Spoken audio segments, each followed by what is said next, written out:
Oh, I think we are live, direct on the interwebs. Hey guys, welcome to the ClevelandMoto podcast, episode number 493. Light 'em up, boys. And I'm not holding nothing today, man. Already lit. Caught me doing administerial tasks with my stuff. And my goodness, we have got a full slate today. We're going to try to keep it to a nice tight 2 hours. It's been working great for us. We got a full house in the room tonight. To my immediate left, we have Sean Noel. And to his left, Dan Krumke. and to his left, Steve Sleepy. and to his left, Johnny McAtack. and to his, Speedy Pete. and Chris Smith. and behind the bar today, Tom Pennington. and Phil Waters, your humble narrator. We're going to talk about all things motorcycle today because it's a shitty day in Cleveland. We've been dealing with salt and snow and ice and more ice and snow and salt and cold temperatures and frozen pipes and all that crap. We are definitely living Cleveland at the moment. There is no doubt about it that if you want the full Cleveland Moto experience, you come here in the wintertime and you'll realize why we fucking don't like it very much. And we've had an exorbitant amount of snow the yes. last couple of days or week or so. I like the snow. People don't like. I'm like, if it's going to be winter and it's going to be cold, I'd rather it be white. Absolutely. A little bit of white snow And keeps everything from being so dull and. After dark. after 20 years of no snow, I'm like, this is fine. This is fun. I'm sure you I'll get got there? tired of it eventually. Oh my! I mean, it's my winter sport is snow removal. Yeah. You know, like I do it at work. I do it when I get home. I'm still having fun with my new snowblower. You have the snowblower. Yeah. Yay! You don't buy them now. You buy them in the spring. Oh yeah.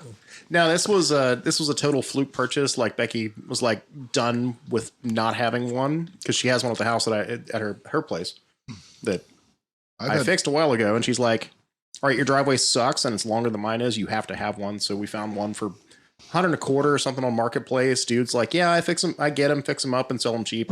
I've had probably 20 snowblowers and I've never bought one of them. I just didn't know it was a thing you could buy. Yeah. I see them out in front of Home Depot occasionally. Well, you told me you were like, yeah, eventually somebody's just going to bring one in to fix. And I kept waiting. And I was like, well. No, you didn't do the first part of the job. Oh. The first part of the job is you go on Craigslist. Yeah. It's free. True. And you put a little ad that says, "Will fix snowblower repair." That's all you do. You put it up and they will beat a path to your fucking door. And then when they show up at your door, you look at the thing, and we all know that what they need. Oh yeah. Okay. We all know what they need. And so you call the person that dropped it off and you say, "This needs $250 worth of work." And the third person that you call and tell that to, depending on how much it's snowing out, and I recommend when it's not snowing. Yeah. They'll say, "Oh, just fucking keep it." And you'll go, "I will just keep it." And then you'll buy the $30 carburetor and you'll fix it. And you will now have a snowblower. That's how I have 3 snowblowers. And they'll go buy another one, and the cycle continues. Which is what they were going to do anyway. Yeah. Right. They made one heroic attempt. And if you're super slick, you say, "I'll pick it up for $50 or $100 or $125." And then you pick it up. They pay you for the pickup. But now it's there. It's going to be $250 to fix it. Keep it. Well, now you just made money and you got a snowblower. Or you could live, when I lived in Cleveland Heights, Yeah. the rich neighborhood next to us, University Circle with the big houses. If you hit right after winter when it didn't snow, they'd just be on the tree lawns. Yep. Like I really went up to it. I got a brand new Troy built, like the big 1200 one, the whole self-driving whole deal. Guy's like, "Yeah, it never worked. If you want it." And I was on my scooter, so I was like, "Well, can I put it on the side of your house and come back?" He's like, "Yeah, I get the trailer." I think he walks out with a weed whacker. He's like, "This stupid thing never worked either," and threw it in the back. Jesus Oh my gosh. They both didn't even. I took the float bowls off. I literally sprayed air into them and put them back together, and they started right up with no issues at all. I finally got my neighbor trained. He's learned the secret. I've got him hooked on snowblowing as therapy because he's got 2 young children. He just had, and so he comes out now with his AirPads on. He's like, "Can I fire up the beast and go snowblowing?" I'm like, "You sure can. I already put gas in it and everything." He's all ready for you. So now he's taken over my job of snowblowing the whole fucking neighborhood. And I just, like, hey, there you go. I'll keep it running for you. Would you like some warm boots too? Yeah, then I had to Solid public service. I'll leave a pair of Sorels right by the machine. Yeah, then I had to, then he hits a newspaper and sucks it up. So I had to show him how to, you're going to have to dig that out of there. And then he hit his doormat, which had all this wire, and it was like, fuck. Fucking hell, dude. He's got to slow down. There's a learning curve. Yeah, See, I do a little different strategy. I buy my snowblower like in the spring. Yes. Like within a week, they're going to put them away for the year. Yeah, that's it. And it's already put together. You got to check everything because, but it's all put together. Mine has heated grips, so that's like a big win. Dan's has a seat on it. It pulls him around the yard. It has a little drink holder. I bet you didn't know that right now, today, this very moment, you can go buy a snowblower that has fuel injection. Yeah. They have that now. really? That's a thing you can buy. They have that. Who We makes have the it? biggest, baddest Husqvarna ass. makes one, and so does the Cub Cadet. Oh. So they So both that make has to have a battery. It does. It also has heated grips. It also has electric start. It also has various different types of Saddlebags. lighting, saddlebags, and laser guided precision. That's the sport touring model, by the way. We have the biggest, baddest Honda at work with tracks and Those are badass. It is ridiculous. It's almost a little much. My but life goal. I could swear I've seen this thing driving through the Alps clearing roads before. My life goal is 3-stage. So once I broke my cherry and got into the 2-stage, I was like, this is living. And then once you break that and you go to 3-stage, then my friend, you have arrived. Yeah. Once you get to the 3rd stage. My Aaron will literally pump slush. Yeah. It'll throw. It was just like. But I am now the cobbler's son. Yeah. Because my home unit, the smaller home unit, the one that's Avon Lake rated for once a year, twice a year, that one, the new carburetor I put on it 3 years ago, bad gas in it too long. No, not good. Didn't use enough last year. So that failed me the other day, even using the extension cord electric start. Fuck that. And then I ripped the string off the heavy duty shop implement because I didn't want to go all the way back to where the cord was to plug it in, to hit the electric starter there. I kept pulling the rope, and one of my former mechanics, Sparky, apparently needs to go back to Boy Scout school to learn how to tie a goddamn knot. So the knot that you tie at the end of the rope that you pull to start the machine should be the best knot you've ever tied in your life. That should be like vasectomy umbilical cord knot. So it didn't break the rope. The rope just got sucked into. That's correct. Okay, Just pulled through the makes hole. more sense. That's all that happened. So what are you Pulled through doing the with hole. that? You ready to get rid of it? You mind if I stop by? And pick it up? You might take a look at me. For, I can either fix it for you for $250 or I'll pick it up for $50. so you know what happens is now you got to be a little more slow. You got to be a little more careful that you don't choke it out so it doesn't stall. So you get to be more in the zen. But I've got to use that cocksucker twice in the past week. Oh, yeah. And made the parking lot look like just Let like it the do. desert. Let it do the work. Don't And fight where it. do we learn these snowblower maintenance skills, kids? From riding a Compson powered mini bike when a kid. It's the same thing, you know. Cleveland Snow Moto, is it? Cleveland Snow Moto. That's exactly right. But I've been up to my ass in dirty carburetors my whole life. So yes, it ain't nothing new about it. Especially go-karts, mini bikes, you know, yeah. everything, pull start. Yeah. if you go back to the 10-year-old version of me and tell them that for $13 each, I could never clean a carburetor ever again. Yeah. 10-year-old version of me would call you a damn liar. Yeah. But when you can go down to, Home Desperate or Lowe's or whatever, and you can actually buy that carburetor on a piece of, bubble cardstock, cut the thing open, lay it on, you're done. That thing works. It's good to go. But people will, meanwhile, they'll fuck around with 17 cans of starting fluid. Oh, yeah. And, trying to swamp out their whole world with carb cleaner. Meanwhile, it's $16, $17. I no longer buy starting fluid. Only carb cleaner. Only carb cleaner. If it doesn't start, I pull the bowl off. I Right. clean it. I put it back together. Waste of time. Done. Look at the starting fluid is good for finding out where your bad seals are. You spray some spray some starting fluid around, and shit just starts running magnificently. You know where you got an air leak. You just found the air leak. Yeah. Just go to find it. That's where it is. I promise you. Also, keep in mind it is very, very flammable. It's super flammable. Hence the term wolf juice. Well, the other thing is instead of starting fluid, I bought those little.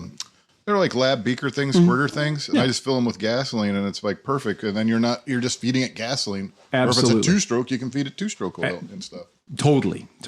So you guys, we are We are live on YouTube for those who want, those who celebrate, those who observe. So you can chat at us. Please chat at us. We got somebody here reading the chats. But I have got a gift from one of our Patreons. So Cole Base, by the way, good name. 4 letters first name, 4 letters last name. Cole Base. Cole Base from Base Speed and Machine saw fit to send us a gift box. And let me show you what's in the box. Is it ticking? Oh, no, my friend. It is not ticking. Wires protruding. It's not a lump of coal, is it? It wouldn't sound like this if it wasn't a real It is kind of tinking. box you of broke gifts. it. Okay. So Cole Base. He sent a letter as well. So we have a letter. I will read you on this fine piece of yellow legal parchment, shrunk down to 1/3 scale. Okay. Greetings, fellow motorcycle enthusiasts. Top-notch podcast. My listening time is usually when there is a lot of background noise. So the consistent audio level is a surprise. I've acquired some treats for you guys in my recent travels. As a thank you and a self-plug of my YouTube channel, Base Speed and Machine. That's right. It's Base Speed and Machine. Look it up. It's awesome. Thanks again. And keep up the good work. Fellow motorcycle collector / hoarder, Cole Base. P.S. Made the plate a while back and figured I better send it before the logo changes. Wait a second. Where's home base for Cole Base? Cole Base and Machine. I would have to look at the side of the box to tell you. Give me a second. Fuck me running. Halstead, Kansas. Oh, right on. Jayhawk. Heartland out there. Fucking Jayhawk. Well, I think I just cut myself, so I'll need the Bucky's sterile bandages. That's Bucky's sterile. You can pass those around. Check them out. Those are Beaver approved. John has stock in those. Okay. Put one on. How about some Bucky's cherry maple beef jerky? Beaver jerky. Put that around. I'll be hitting that up later. Love it. Bucky's Korean barbecue jerky. This one was broken. It was already open when I opened the pack. No, it wasn't. I opened it myself. All right. I was going to say, that's not going to slow me down. I didn't even know Bucky's had nuggies, but these are me? Bucky's bold and spicy Bucky nuggies. That's like one of their signature items, I believe. By the way, please. You and Renee have been diving into this all weekend. I have been snacking. So Say, please, this one's already I open. think I have to try these. please, watch the plastic noises, please. Okay. Bucky's bite-sized chocolate peanut butter cookies. They're not going to make it past Johnny Mac. That's the sound of actual cholesterol. And since there's not actually a dessert this evening. Only, Tom cooked tonight, so there's no dessert. There's no dessert, so that's perfect. Okay. Well, we got that covered. How about prickly ash bitters? What? Oh, Prickly ash bitters. What? Fucking bitters, baby. Bitters. And I haven't had my cocktail yet today, so I'm going to have my bitters for later on. But wait a second. It gets better. Boot Hill Distillery's Red Eye Whiskey. All right. Bigger than an airplane bottle, I swear. Okay. Another bottle, a bottle of white Boot Hill Distillery's white whiskey. I didn't know a guy could stuff his box this full. He went to the Renee School of Box Stuffing. Yeah. We don't even have to get up to make a cocktail. No, I'm going to... we got a Boot Hill wheat whiskey. Ooh, I like weeded rice. Rachon. Here, Mac, And right behind you. then we got a bunch of stickers. We had a bunch of stickers with a very angry pussy on it. Base Speed and Machine. Wow. Right? I got stickers. Yeah, I got stickers. Cute. You got stickers. We're gonna. Stickers. I mean, we do have the new fridge we could sticker, I guess. We've got all the parts that your car will ever That's need. the Rock Auto magnet. Oh, Rock Auto. Because Sorry, that's Sleepy. because that's a Rock Auto box. Tape on the box. Yeah, I think we know that. But here it is. The Coupe de Gracie. The finishing blow. Okay. Degrassi. Wasn't that a school? whoa. All right. A fine piece of true Saskatchewan billet aluminum steel Metal. made into metal. Gorgeous end millwork, by the way. Wow. Pass that shit around. Gorgeous millwork. It's like gorgeous Boba millwork. Fett's armor. Yeah, that is armor. That is good. Was it Beskar? Beskar, yes. That is the finest Beskar. Yes, that's good. That's your trauma plate. Wow. Yeah. When that 762 is trying to come on through, that'll save your life someday. Yeah. A bonus thanks from me on that one because I actually have not been to a Buc-ee's yet. So you this, haven't? This gives me a little taste of Buc-ee's before whenever the big show is. Diving in too deep. But Very yeah. nice. So coal base. I mean, in case you don't know how to occupy a group of idiots. That'd be great if that went all the way For through. a You solid could- metal. There's You could use it as totally a template Bieber and joke tag here there.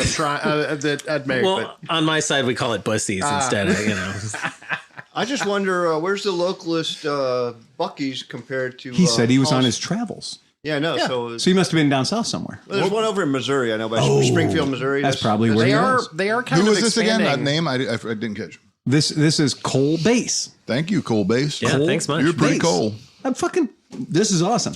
And I will put our listeners up against the listeners of any other podcast any day in the week for their machinery, their craftiness, and their just general bribeability. Yep. Yeah, I appreciate We that. can be bribed. The understanding of the way the system works. It's a transactional relationship around here. You give, we take. And that being said, sign up for the Patreon. It's cheap.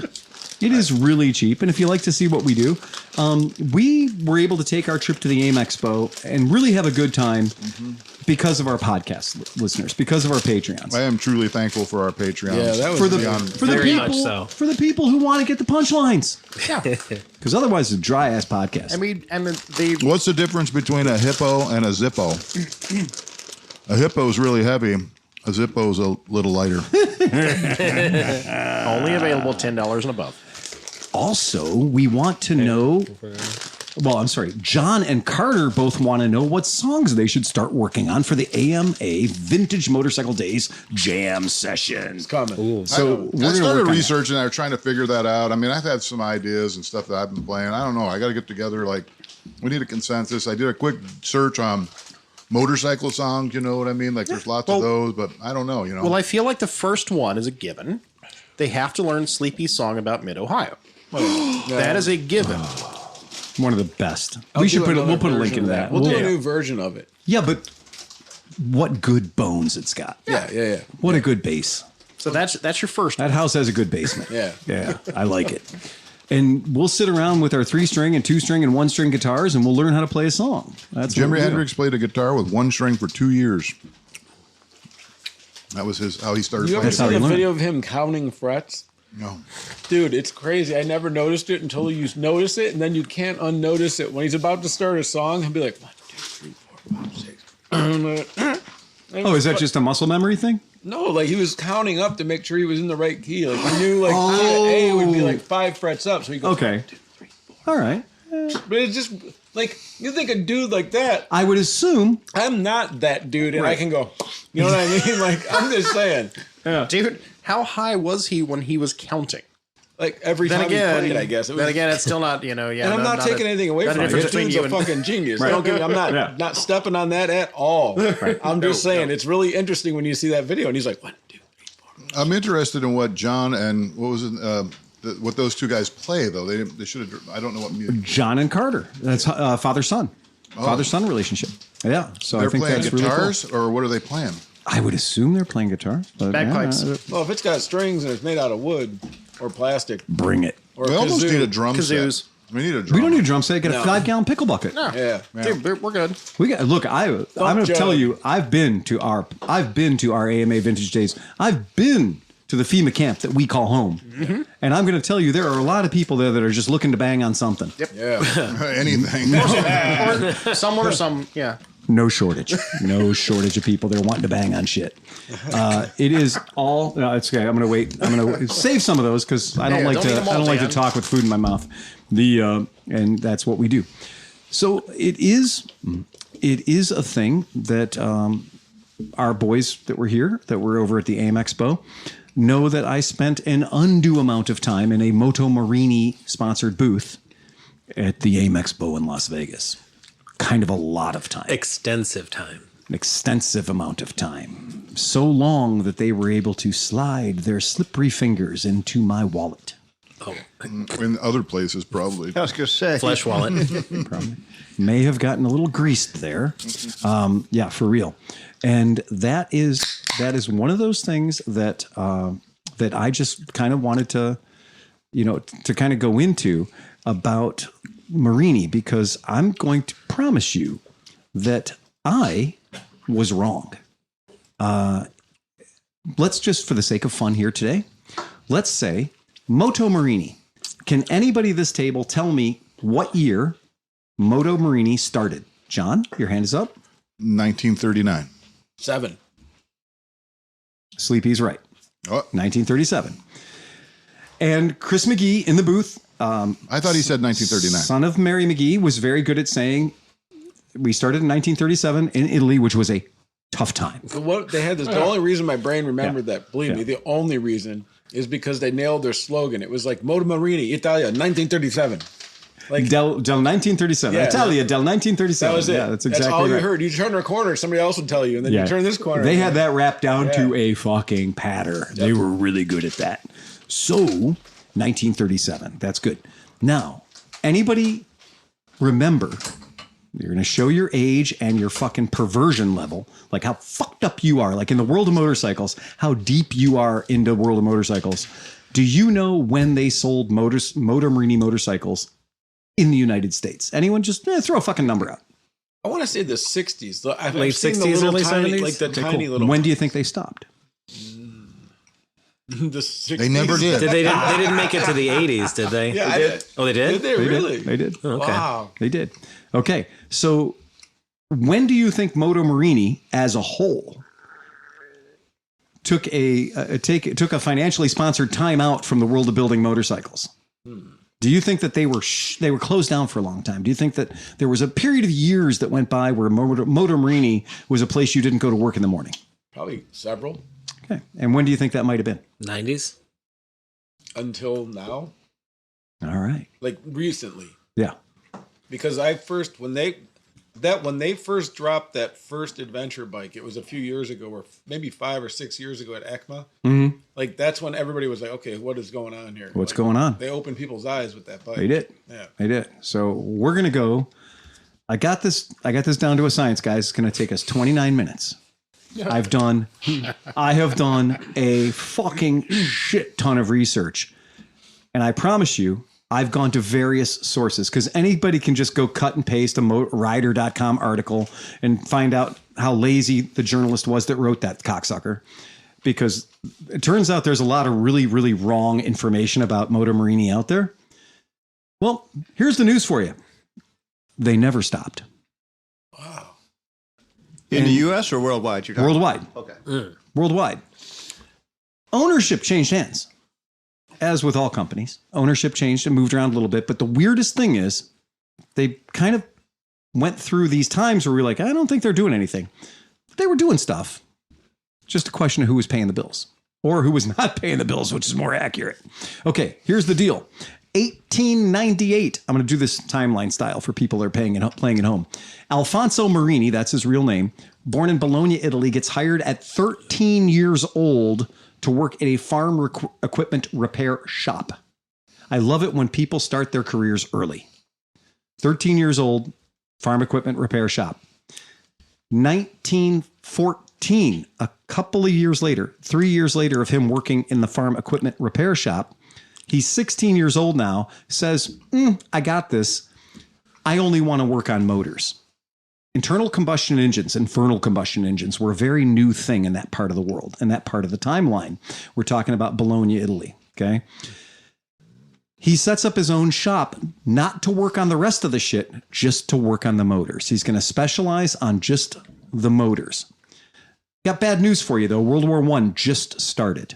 His timing was not great. Okay. World War I just started. He's 16 years old.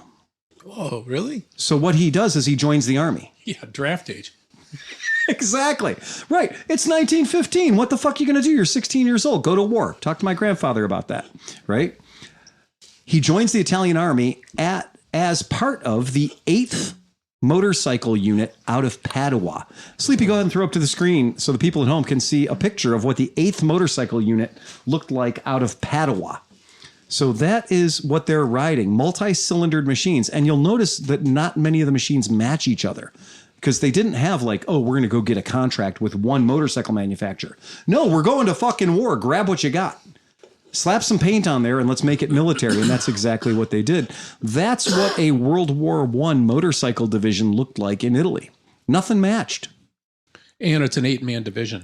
It was fucking, numbers were not big. We're going to get into that a little bit. And for the people, I'm going to put show notes up that have the eBay link or the links to all the photographs and stuff too. Okay, so he does that. So 1915, he's 16, 17 years old, and he's straight up riding a motorcycle at war. That's cool. I'm not that hard. Okay, 1925, after the war, Morini got back to working on motors. That's what he did. Somebody saw that he was pretty good at it. The guy's name was Mauro Mazzetti. That name's going to come in MM. That's going to be important later. He asked Morini to build a single-cylinder 125 two-stroke racing bike and to race it as well. The two joined forces under the brand name MM, and they won renown. Morini's MM125 bike took 6 goddamn world records at the Monza Grand Prix of Nations, and their 175cc bike set a world speed record of over 162 kilometers per hour. Go ahead, Chris. What were the approximate sizes if he was on a 175? What would have been a typical size back then? That would have probably been the fastest fucking bike you could buy. All right. Yeah. Yeah. Well, it set a world speed record. So when you set a world speed record, you're probably riding the hottest shits out there.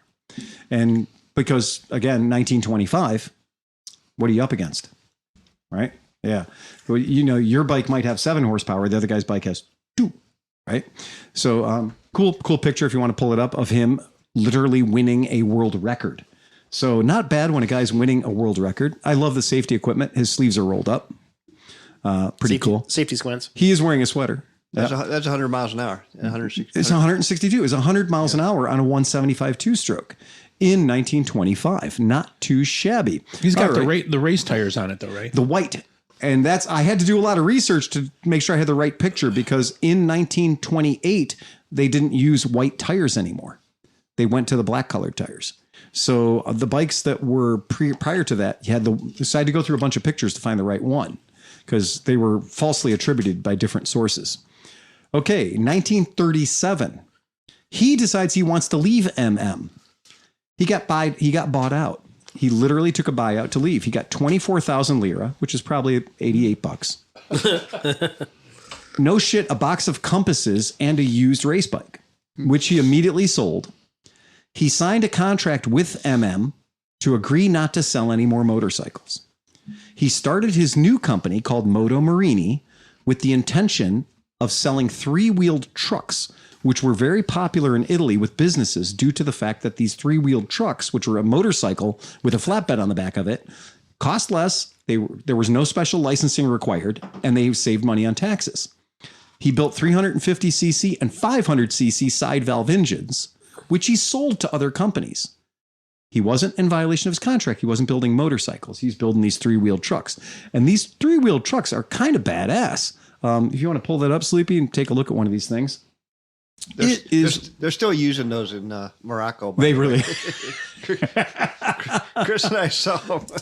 And they made them in every kind of configuration you could ever imagine. But it's a motorcycle in the front and it's a truck in the back. A shaft drive, too. I checked it out. This is kind of cool for 1937. You know, pretty neat. 39. He builds this M610, and this M610 truck he builds, everyone's using it. It's the most popular one. Everybody wants it. It's the biggest motor you can buy of a 3-wheeler to go out there.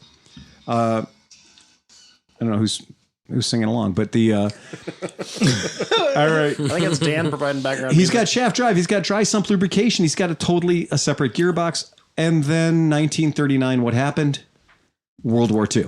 This guy can't catch a break. Every time he makes $1, somebody decides they're going to have an invasion. It wasn't just him; it was all of Europe at that time. Pretty much. Yeah, I think he kind of got bum rushed into it. I think he did. I don't think this was his choice. But you know, keep in mind that at this point, he's 41 years old. Okay, so he's still draft eligible. Yeah. You take what you can get, right?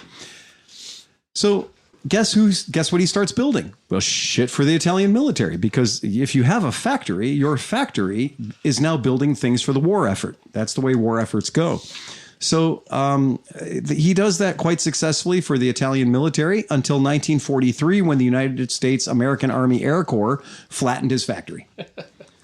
Oops. Yeah, do some research sometime and see like where the most bombs were dropped in Europe during World War II, and our Army Air Corps wins the fucking trophy for dropping bombs on Italy. We did. Monte Cassino, we flattened that shit. Like everything that was cool in Italy got a bomb dropped on it. We were very fucking spendy with the ammunition when it came to Italy. So, we flattened his factory. 1945, he goes back to work. He sets up a new factory 2 miles away from his original wooden workshop in Bologna. And he puts a T125 into production. Very basic, very simple. I love my post-war motorcycle historians will know about DKW, and they'll know that DKW set the world alight with their 125cc bike that everybody that had a grinder copied. You saw DKW, you were like, I can make one of those. I too can be a motorcycle company. And they did. 3-speed gearbox. Started selling bikes, but more importantly, remember, this guy's got 6 world records under his belt. We're probably talking 2-strokes at the time. The DKW. A mix. So this one is a 2-stroke. You take a look at the picture. His 300 and 500 piston ported. That's a 125 piston ported bike that back then did a whopping 45 miles per hour. Okay. But it got people moving. Remember, World War II was over. People needed to go to work in the morning. Fuck of a lot faster than a bicycle. Hell of a lot faster than a bicycle. And people didn't have a family car at that time. Right. The motorcycle was the family transportation. Post-war Europe. It absolutely. And so this is a bike that he starts building, and he builds a shit ton of them. And because it has 2 wheels and a motor, Alfonso is going to race the cocksucker. So he does. And he goes out and races it and does so pretty successfully. But then in 1949, the war's over. We got to do something to give people some reason to go to work in the morning or some reason to earn their money. They're going to be a world speed championship. Yes. Seems like a good thing to do. 1949, we got some shit laying around. The war's over. Alfonso gets to work and designs a 125 with a chain-driven overhead cam. Not too shabby. 12 horsepower at 10,000 RPM. So Honda copied him. Well, we're going to get to that. Moto Morini wins the World Speed Championship. That's 7 world records he's got under his belt on machines that he designed. Now, if you want to pull that up, the next slide's going to be important. 1949 looked really good for Moto Morini. And then in 1959, Mondial fucked him over. So Moto Mondial shows up with Streamliner. That's fully faired, dustbin fairing, all the good stuff. And he had a world championship for 1 year, Uno. So he got that, and then these dudes showed up. Now, some people called that cheating. Other people called it good design. That's innovation. That's innovation. That's going to force everyone else to be better. And it did. I like the little whale in the paint job there. It's pretty cool, man. If you look at the history of Mondial, like you look at that history of that company, we'll do a deep dive on that sometime too. But these guys were tooth and claw, fighting for world records, fighting for speed, trials. They were literally in competition, but not just for, trophies, but for selling bikes. Go ahead, Chris. And all those companies were all post-World War II destruction and trying to claw their way back to whatever they could do. So hats off to them. There wasn't a Bridgeport in this fucking county. No. Right? I mean, correct. It was all blown up. And think about this. I was just looking at this, and it looks like the very first Hayabusa. Like it sure does. Literally, there has to be some air tunnel, or they figured something out. Because they used to have a huge air tunnel. Well, Guzzi had the largest crazy one. how much that looks like a Hayabusa from front to back. If you Moto Guzzi took a decommissioned bomber motor, yeah, and created a Venturi wind tunnel. We'll talk about it sometime. They had the world's largest wind tunnel. It was at and they Como. would rent it out because the Italian motorcycle industry was very generous to each other. They'd be like, "Oh, you want to come and use our wind tunnel? Come and use our wind tunnel. We'll buy parts from you this week. We'll buy parts from you this week. We're all gonna rising tide lifts all boats kind of thing." And that was a real deal until somebody's bike leaked a bunch of gasoline in that wind tunnel, and it literally fanned the flames that burned a man to death. Weird stuff, man. Any creepy history. So 1950, Mondial feeds Alphonse Morini his lunch. 1954. And it was pasta, by the way. It was always pasta. 1954, the revenge year. So to compete with the Mondials and the new from MV Agusta, MV Agusta, they had twin cam bikes.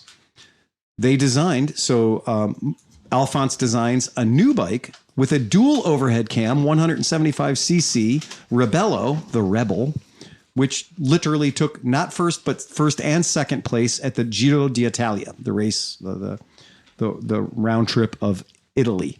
So take a look at that thing. That's pretty rad for 1954. By the way, this came the way you see it, but it also came with a full dustbin fairing like the Mondials. So this is a picture of the more naked version of that same bike. Okay, doing great 1954. He's got his finger on the pulse of motorcycle technology. 1961, they hired Giacomo Agostini. You may know that name. Yeah. Giacomo Agostini, one of my favorite racers in the world. They hire him. He is literally racing a used version of their 175 in a, show up, run what you brung class. They hire him. He's 19 years old. He shows up on his first race on a 125, not the big boys, not the big bikes, but a smaller bike. He's got to pay his dues, and takes second place in his very first race that he races for Moto Morini. Not too shabby. And the next year, at the bright old age of 20, he won the national championship on a Moto Morini. Things are looking pretty good for that guy. Pretty cool. And he's one of my favorite. This guy's a rock star. Giacomo Agostini is just one of my favorite patron saints of motorcycles. 1963, the launch of the four strokes. 1963, people who know their Honda history are going to know all about what happened in 1963. Yeah. Oh, that's a pretty bike, isn't it? Moto Morini launches hard in their four-stroke motors. Their twin cam 250 becomes the fastest 250cc single in the world. 37 horsepower at 12,000 RPM from one cylinder. Sheesh. Two carburetors, gear-driven cams, takes Giacomo Agostini to several world championships. I wonder if it was a 4-valve. So this is literally... yes, there's a picture of the cams I didn't put in there, the gear-driven cams, but it is a 4-valve, and it is twin carb. It's fucking amazing. Yeah, it's fucking amazing. And the gear-driven cams is another thing too, where you're like, that's brilliant. It took the regular motorcycle industry fucking 30 more years to do that, 20 more years to do that. So 1965, guess what's not cool anymore? One cylinders. One cylinders are no longer cool in 1965. We're talking about very short times here, by the way. 1963 to 1965. You're top of the world in 1963. You're coming in fourth place in 1965. MV, Agusta, Ducati, and of course Honda with their four cylinders are making all the single cylinder bikes obsolete. That is it. Moto Morini production had gotten to the point where they were building 10,000 bikes a year. It's not too shabby. No. Keep in mind, it's not too shabby. Moto Guzzi this year, 7,000 bikes. Okay. Really? Yep. So 10,000 bikes per year is pretty good, but they didn't have the money to compete with all the other teams that were out there that had better financial backing. So they had a busy race schedule. They were running an obsolete single cylinder bike. Things were not cool for them. They did not like it. But it turns out America was open for business. So America was open for business. They go after the American market. And they did. But they had to change the name of their bikes for the American market. So they changed the name of their bikes. Unfortunately, the American market department said that the best name for a Moto Morini was the Thunder Chief. Or the Pirate. Or the Twister. I've included a picture of the Pirate. So you guys at home can see what a Pirate looks like. That's the Pirate. Yay! There's the Moto Morini Pirate and a young pirate on it. right there. Zoom in a little bit. We can zoom in, dude. We can open that image in a whole new tab, man. We can play that game. There you go. A little close. That's some marketing for you. Check out the pirate. John, that girl is like 6 weeks older than your daughter.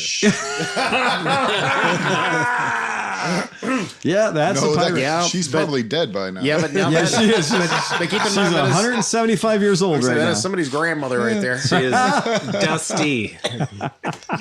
Depends on how you look at it. Yep. But once you get past the smell. You got Oh, licked. no. Oh man. So the market, we're talking about the American market, and the American market was something that everybody tried real hard to get into. I mean, everybody wanted it on the American market, and rightfully so. There's no reason not to. Let me go ahead and pop this back up again for us all at home so we can play along. All right. Now we're getting in the 60s here, and shit happens real fast. Because in 1969, Alfonso dies. 74 years old. Not a bad life. A couple of world records under his belt, several world championships, thriving motorcycle company.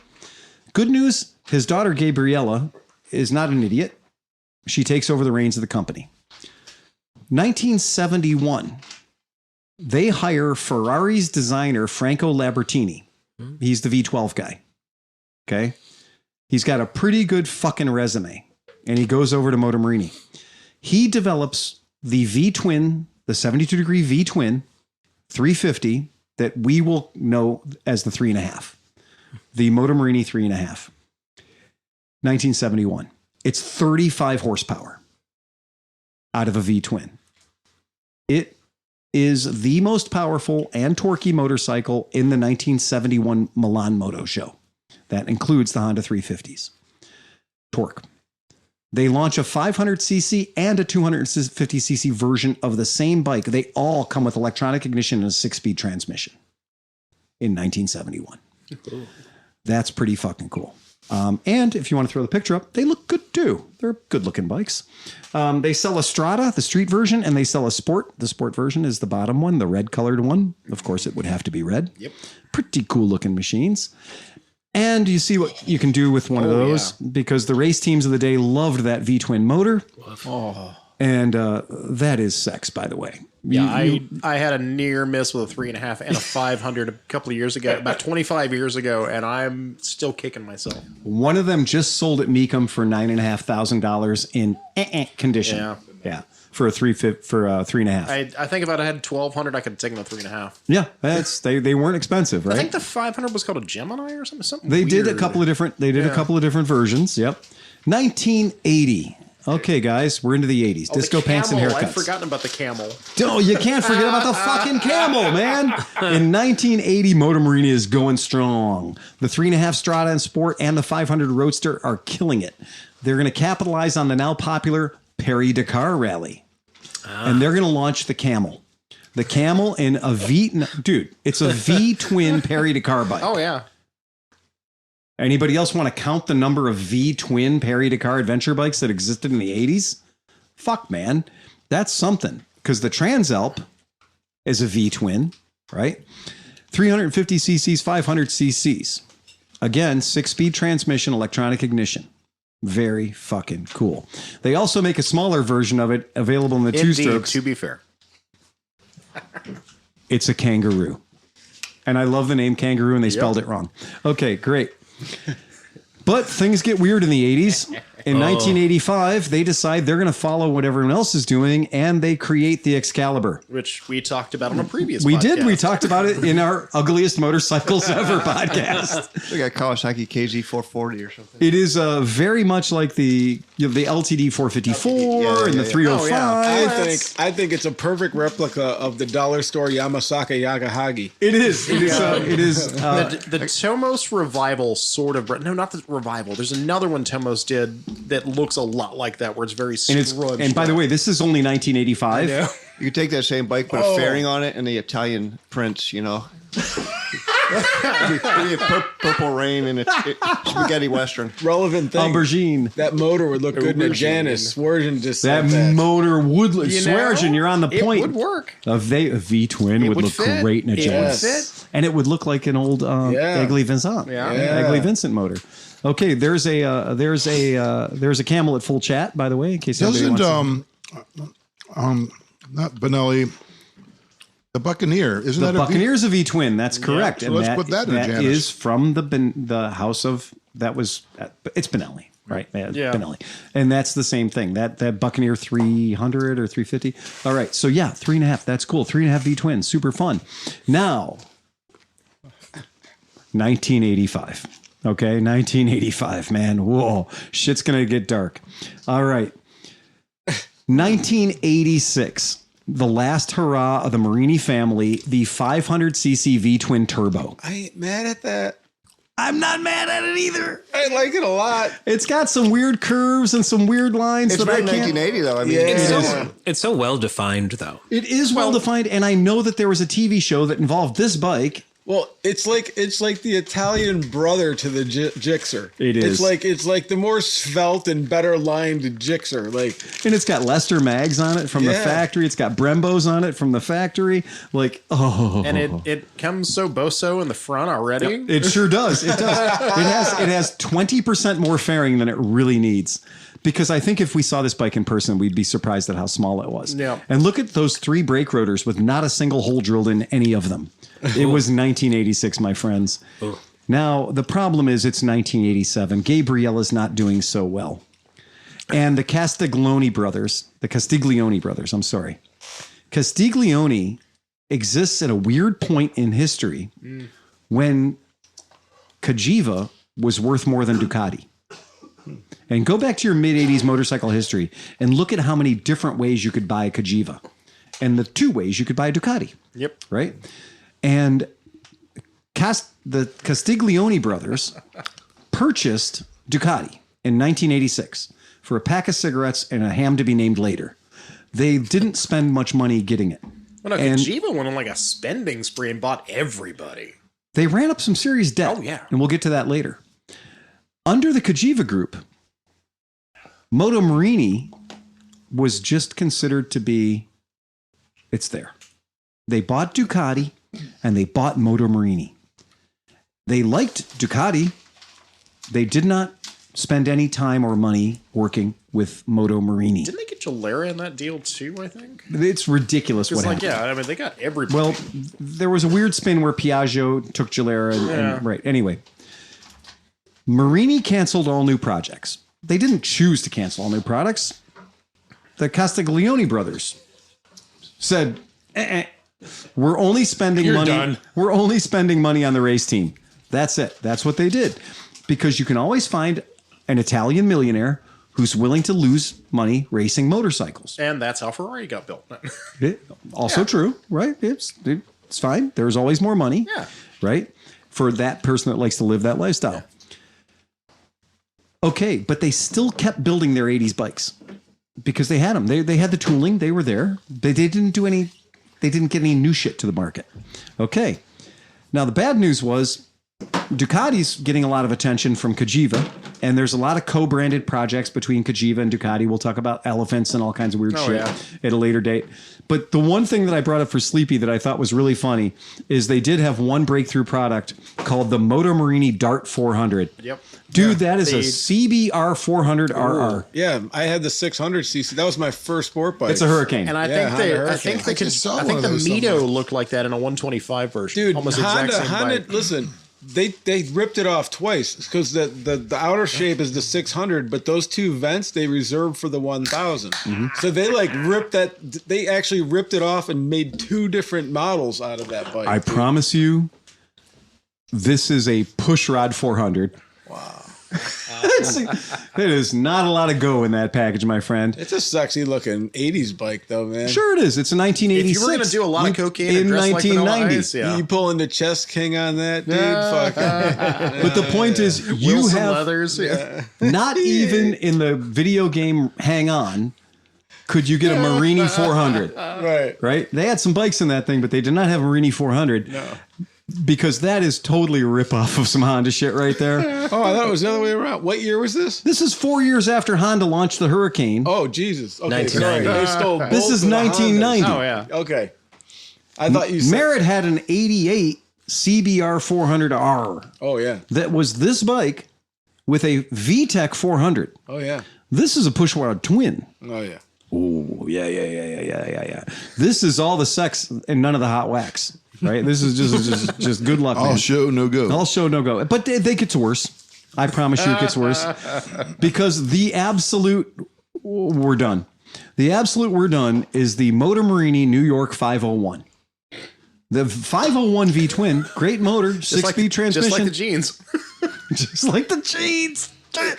This is a fucking hideous motorcycle. You really Two-tone want to do this Oldsmobile. to these people? Yeah, hit him with it, man. Oh, my God. It's Band-Aid ugly. off. It is clearly a Honda VT 500 Shadow. No, it's not. It's with not. Italian styling. While squinting through a piece of fusilli pasta, looking at a Honda VT 500 This Shadow. is just the Excalibur. looks like- this is the Excalibur upgraded. This looks like the version of the monkey we saw at the AIM show last week, It sitting is. in that tent. It is. It was like kind of what it was Yeah. supposed to be, but then it's it has not. a weird pipe, and There's something not right about it. Okay, 1991. Shockingly, the Excalibur sells well in Europe. The Dart's air-cooled pushrod engine is too archaic. Nobody buys it. Lamborghini from fucking Ferrari has got a masterpiece motor sitting on the shelf, a 720cc 67-degree V-twin that's putting out over 100 horsepower. Sitting on the shelf. It makes more power than anything Ducati has. It makes more power than anything Cagiva has. And it does it at 720 cc's. And they won't fucking look at it. And he's not happy about that. Okay? The Ducati faction is headed by this guy named Massimo Bordi. Okay? And he made sure that all the money from the Castiglionis went towards what? The 851 CT, the 851 Desmo. So the Desmo 851, we all know it. Yep. The 851. That's where all their money went, was going into the Ducati 851. All of it. And you know what? Not a fucking penny went to Moto Morini. And that sucked. That cocksucker. That cocksucker. So then Lamborghini, formerly of Ferrari, he leaves and he goes to Piaggio. I fucking shit you not. I shit you not. 1992, if you're looking at a Piaggio product, that had literally Lamborghini's DNA in it. Good for you. Okay. 1993, their factory that they got in beautiful downtown Bologna closes. It's done. They're done. They're finished. They sell their factory. But their factory was built when Bologna was a very small town and they were right downtown where they needed to be.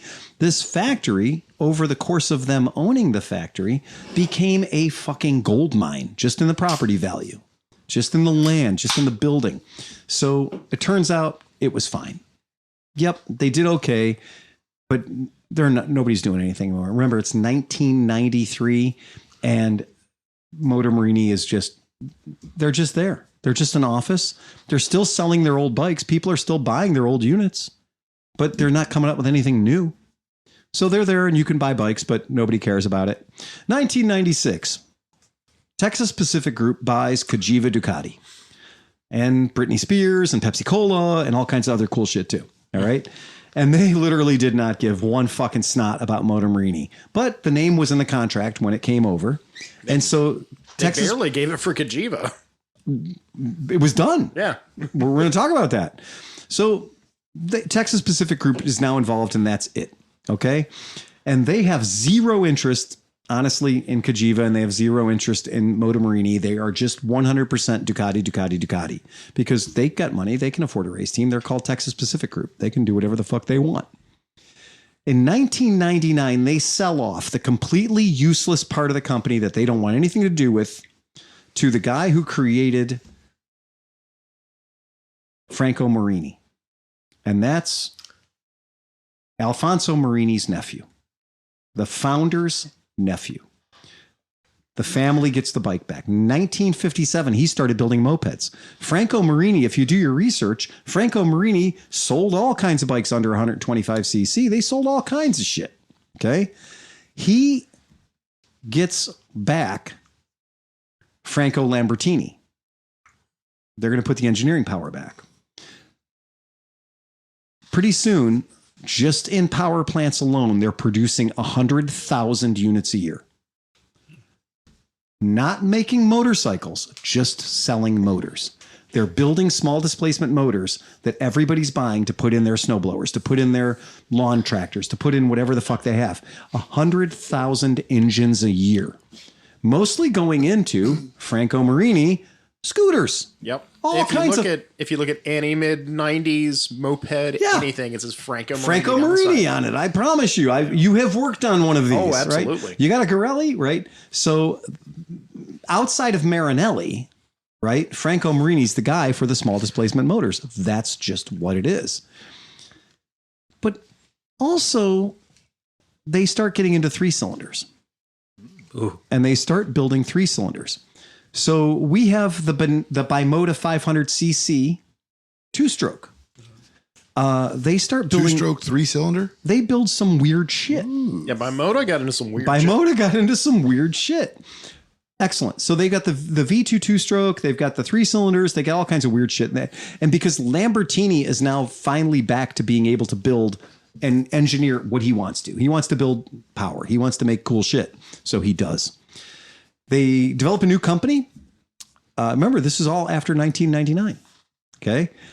And in 2003, they restructure their company, and it is now officially the Morini family is back in charge. The Morini family that started it all is now officially back in charge of the company. They've been through Cagiva. They've been through the Castiglione brothers. They've been through Texas Pacific Group. They're now officially back in charge. And so we have the Birdie family and the Morini families have now got this company back. It takes them 4 whole years to come up with a 1200cc V-twin putting out 150 horsepower. The Corsaro 1200. They follow it up with a 9.5, a 950cc road bike. That motor, remember that motor we talked about that he had on the bench that Ducati wouldn't pay any attention to, the Cagiva wouldn't put any attention to? He builds it. He proofs it. He tests it. He puts it in an actual motorcycle, and you can buy it in 2004, 140 horsepower. I want to see what's the Corsaro 1200 look like. I will be happy to pull that up for you. Take your time. It's okay. We can do that. We'll go ahead and open this up. Go ahead if you want to pull that one up for us there, Sleepy. She got a big ass. Damn. Yeah. I guess they saw the Honda Hornet. Yeah, probably. Yeah, probably. This was over 140 horsepower. That's crazy. Right? And because it's Italian, it's got to be red and it's got to be a naked bike, I guess. So that's just the way that worked. That was kind of sexy, though. I didn't hate it. It's extremely sexy. I have zero problems with these bikes that come up in their legacy. These machines that they're building under the family name in the family factory, they're just killer. They're all killer, no filler. They're pretty freaking cool. They go through in the 2000s, and they build really fucking powerful, really exotic motorcycles. But their whole thing is they're 100% Italian. They're not buying Nissan calipers. They're not buying KYB suspension. They are 100% Italian bikes. They are extraordinarily loyal to their original designs. They are really, really making sure that these things are as good as they can be. They're selling bikes. And in 2007, they're feeling pretty good about things. And they offer the Birdie brothers sell their stock to the Morini family and absolutely put the little cherry on top that this is a 100% Morini operation. This is theirs. They've got the right designer. They got the right engineers. They got the right people in place. Really, what could possibly go wrong? What could possibly go wrong? It turns out there was an economic collapse in 2009. Some of you may have heard about it. Everybody who had anything lost everything. And in the motorcycle industry, this was not a good time to have a very expensive product that was hand built with the finest of components and was really fucking expensive. It was not a good time to have a factory that built about 400 motorcycles per year for the elite, wealthy superbike enthusiast. It was not a good time. Keep in mind that the stuff that they were building, it's amazing. I mean, there's no way to say anything other than the shit that's coming out of their factory is just beautiful. Sleepy, if you want to go ahead and pull this image up. These are not ugly motorcycles. These are good looking bikes. And the fact that these are good looking motorcycles that you can throw a leg over and have 100 plus horsepower, 150 horsepower, 140, 150 horsepower V twins. They had the tail high in the air before a lot of people had the tail before high a lot of people did. Yeah. They were really proud of the exhaust. They had the bug eye thing going on. That was the jam. That's what they were doing. There's a lot of really cool shit that was going on there. Could you imagine if those guys built a scrambler? I wonder what that would look like, because it'd probably be kind of fucking cool. The scrambler got my attention the first time I looked at it in 2008. The problem was it was really expensive. Go ahead and pull this up so people at home can appreciate it. But it was ahead of its time. Go ahead, Sleepy. Oh, yeah. Yeah. Oh, that's cool. Definitely, yeah. It was ahead of its time. That's 2008. Well, there's a lot of Ducati monster there. There sure is. So Except for that's 140 horsepower. well, yeah, Right. Yeah. And That again, wasn't good today. That's 15 years ago, 17 years ago. that is literally 17 years ago. Yeah. And it looks great today. It's a beautiful bike by any standard. And again, every single part of the bike is Italian. They wanted to make sure they were all hand built. Every single bike was special. Every bike was built for the person that ordered it. It's kind of fucking amazing, right? I just dig it. I think it's great. Now, that's building bikes by hand. Okay? 2009, that company could not survive. Even though Berlusconi brothers, that's the Italian prime minister, remember the Bunga Bunga Party guys? Bunga Party, Yes. They tried to buy it. Okay? That guy already owned Garelli. I didn't know that. I had no idea that Berlusconi owned Garelli. That is fucking news to me. I can only imagine what those parties were like. Okay? But in 2010, they were so fucked that you could buy a 2007 leftover for 3,600 euros. Oh, wow. A hand-built custom motorcycle for 3,600 euros. Oof. You could get a Corsaro 1200 for only 4,800 euros because it was a fire sale. The economy was screwed. It was fucked. So this dude Capazzi comes over and creates a company called Eagle Bike. Now the Morini logo is the eagle that John was very nice to point out. How'd that conversation go, John? About as expected. So the Moto Morini logo is a golden eagle, very, very Art Deco looking eagle. Very You say Art Teutonic. Deco. I say kind of Third Reich. Fascist. Fascist chic. Yes, The Italians are about the fascism, and Yeah. the House of Fascism is in what, Milan? Yep. Yeah, I so, mean, 1937, going into World War II, aligning Really, yourself with really in Germany. vogue style. yeah. Eagles were all the rage. Oh, yeah. Yeah, look at any Moto Guzzi. It's got an eagle on the gas tank. Eagles were all the rage. You look at a German 5-mark piece, big old eagle on the back See, of it. now we need Sean here with the birds. Yes, Sean we talk- O'Hara. yeah, Sean so O'Hara. Sean to O'Hara. clarify the golden eagle, right? I'm not saying I don't like it. I mean, it looks great. Just saying. Oh, hey. Just saying. It's a little. For what it's worth. I mean, It also could be tattooed on the back of a skinhead, and you'd be Also like, true. okay, He's really into Moto Morini. that's the way he's going. He loves Moto Morini. Yeah, that's exactly what it is. So Mr. McGee did not like that at all. things were in bad shape. He bought the entire fucking factory. Sandro Capatosti and I'm not even going to try. Ruggero Massimo Gianzuzelli bought the factory for 1.96 million euros. It's $2 million. Wow. 2 million euros. You can't even buy a shitty house for that. That's anymore. comparatively a bargain. You go buy a small house in San Diego. Right. Right? But they didn't get the factory. They got the lease. Which is fine. Okay. They had a 2-year lease on the premises. So they now own a motorcycle company. And by the way, the Morinis, they've taken their licks. The market implosion of 2009 claims victims, and the romance is gone. But this guy is not a dick. You remember how many shops went out of business that year? Yeah, everybody except us. Yeah. Yeah, like we were last man crazy. standing. Yeah, I had 25 people in my dealer organization, and then I had 3. So that's a disturbing proportion of people that did not make it. Quick question. Please do. So they have the lease. Did the Morini still own the factory itself then? They had property, right? Okay. So they were leasing it out. They own the property and they're leasing it out. Got it. So in that, coming back, they decide they're going to do something special, and they build a pretty special motorcycle. You can go ahead and throw it up there.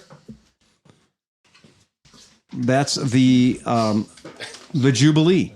So this motorcycle right here that we see up on the screen, this motorcycle celebrates Moto Morini's 75th year, 75 years in business, the Golden Jubilee. That's their bike that they're going to go ahead and relaunch that to the market. And here's the thing about that bike, 600 bikes. They're only going to build 600 of them. Welcome back to the market, 600 bikes. And I'll drink to that. Exactly. So the 600 machines that they're going to buy really do kind of put the bike on the map. We kind of, being in America, we don't know any of this history because, well, none of it really hit here. It was all happening over in Europe. Well, because Cosmopolitan Motors, that was the importer. Yep. Didn't they go to? They went out of business in the early 2000s. Yep. I remember the fire sale. Yeah, they did. They went away. Yep. So that's all happening in 2012. But by 2013, they had a Scrambler 1200. They had a racing bike. They had a sport touring bike called the Gran Paso 1200. They had 30 employees. They made 70 handmade bikes per year on order. And they had a plan going where they were going to go into a whole bunch of different motor sizes. And they were saying, okay, we could probably build up to 100 employees and 5,000 bikes before 2016. That was their plan. They build a production system in their factory. Everything's looking good. And then they start a buyback lease program. Wah, wah. Yeah, fucking, you're right. You're absolutely right. The idea, what they did was they would sell you a lease on a motorcycle for $100 a month or whatever. You'd have the bike for 2 or 3 years and then have to give the bike back. And then they would sell it used, right? But it got units out there. That was the whole idea. Just get the bikes out there and people will come and buy them. The downside was it didn't work. It didn't fucking work at all. That's a big downside. It's a huge fucking downside. It didn't. For some reason, that plan keeps popping up, and for some reason, it keeps failing. And it keeps fucking failing. And it kills me too, because the motorcycles that they were selling at that time, pull it up, Sleepy, it's not an ugly bike. The Gran Paso, this is their Grand Touring bike. Now, aside from the fact it looks like it just escaped from the Matrix movie and it's going to chew a hole in the side of your spaceship. Johnny 5 is alive. Yeah.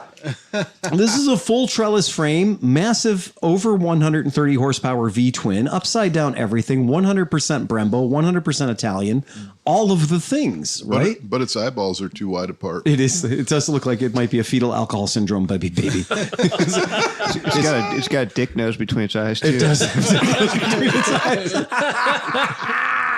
eyes. Yeah. So, but again, did you know about this motorcycle? Nope. Sleepy, did you know about this motorcycle? I honestly did not. You ride big adventure bikes. I know. Pete, you ride big adventure bikes.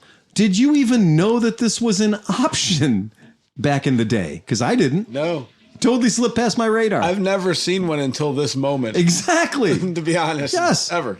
And they went to production with that. Somebody said Johnny 5. No, it's Gianni 5. Hey, Giovanni 5. Hey, Let me see this. Beppo. Hey, Beppo. Oh my Beppo. God. So it went away. it did. Oh, there you go. I got it back again. There you go. Yes. So that's what that's all about. Yay! Wow. I had no idea, man. I bet had no your parts idea. are hard to find for that bike. I'm sure you're screwed if you own that, right? I mean, come on. That's what there is. Okay.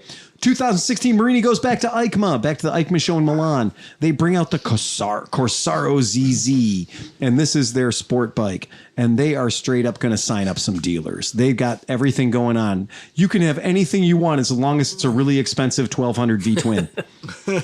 And if you want a really expensive 1200 V-twin, Moto Morini has got you nailed. They are hand-built, all Italian bikes, which means they're probably not running. Right? Are they still 3,600 euros? Oh, they are not, my friend. These things are literally, you order it, they build it to your specification. I've seen some really fucked up paint jobs. Like, that's what they wanted. You want an orange body working in a red frame? That's what the guy wanted. That's what they got. But they had everything. They had ABS. They had electronic shift assist in 2016. Wow. Pretty cool. What were they going for new? Abouts? 30 to 40K. Whoa.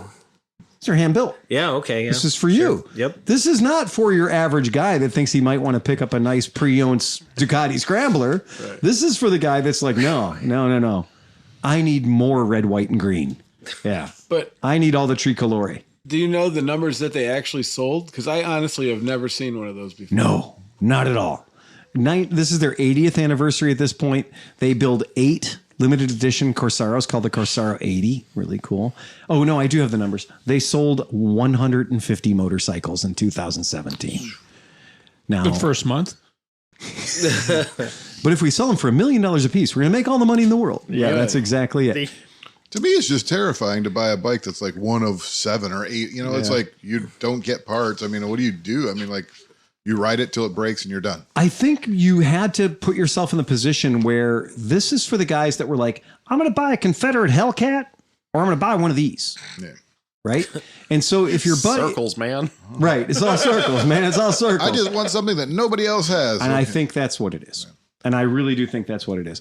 I can tell you that the bike was beautiful. The 80th anniversary bike. It's fucking gorgeous. Sleepy can throw it up there right now. Everyone's a prototype. Everyone's a prototype. Everyone's hand built. The gas tank is hand hammered aluminium. Oh. It's all carbon fiber and hand hammered aluminium. I need a new gas tank. Well, Vito can build you one. You're going to have to wait a little while. Right. Yeah? Unlike Ducatis, these didn't leak. So pretty cool. But again, not everybody's cup of tea. Pretty fucking expensive goddamn bike, right? They sell 180 bikes in year of our Lord 2018. Wow. 180 bikes. That's not enough. That's not nearly enough.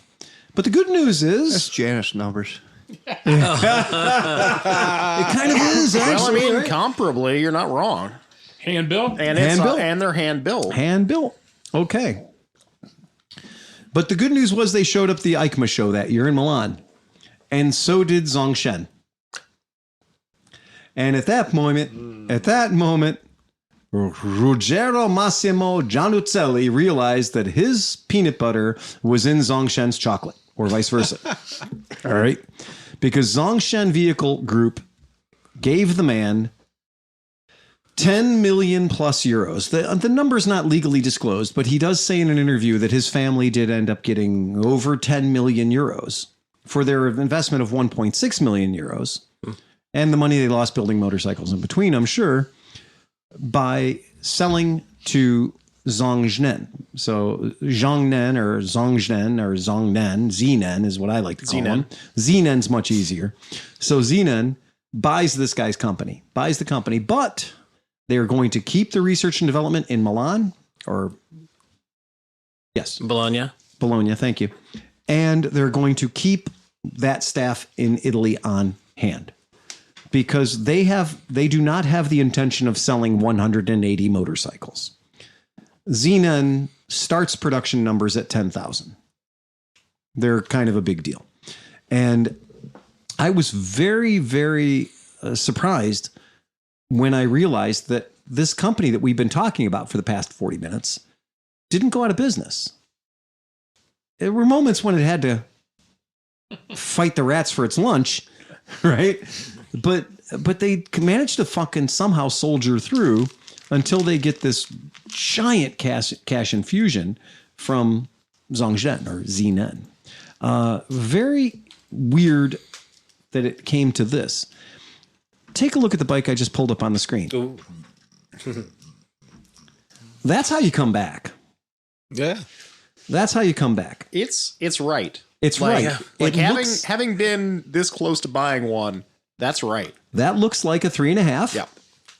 That somebody fucking dropped on top of a V-twin 1200cc motor. It's the perfect roll forward for the 3.5. I would do away with the dual canister exhaust. That's the only thing I would change. There you go. That's what the V-Rod tried to be. I don't know if that's stainless steel. I kind of like it.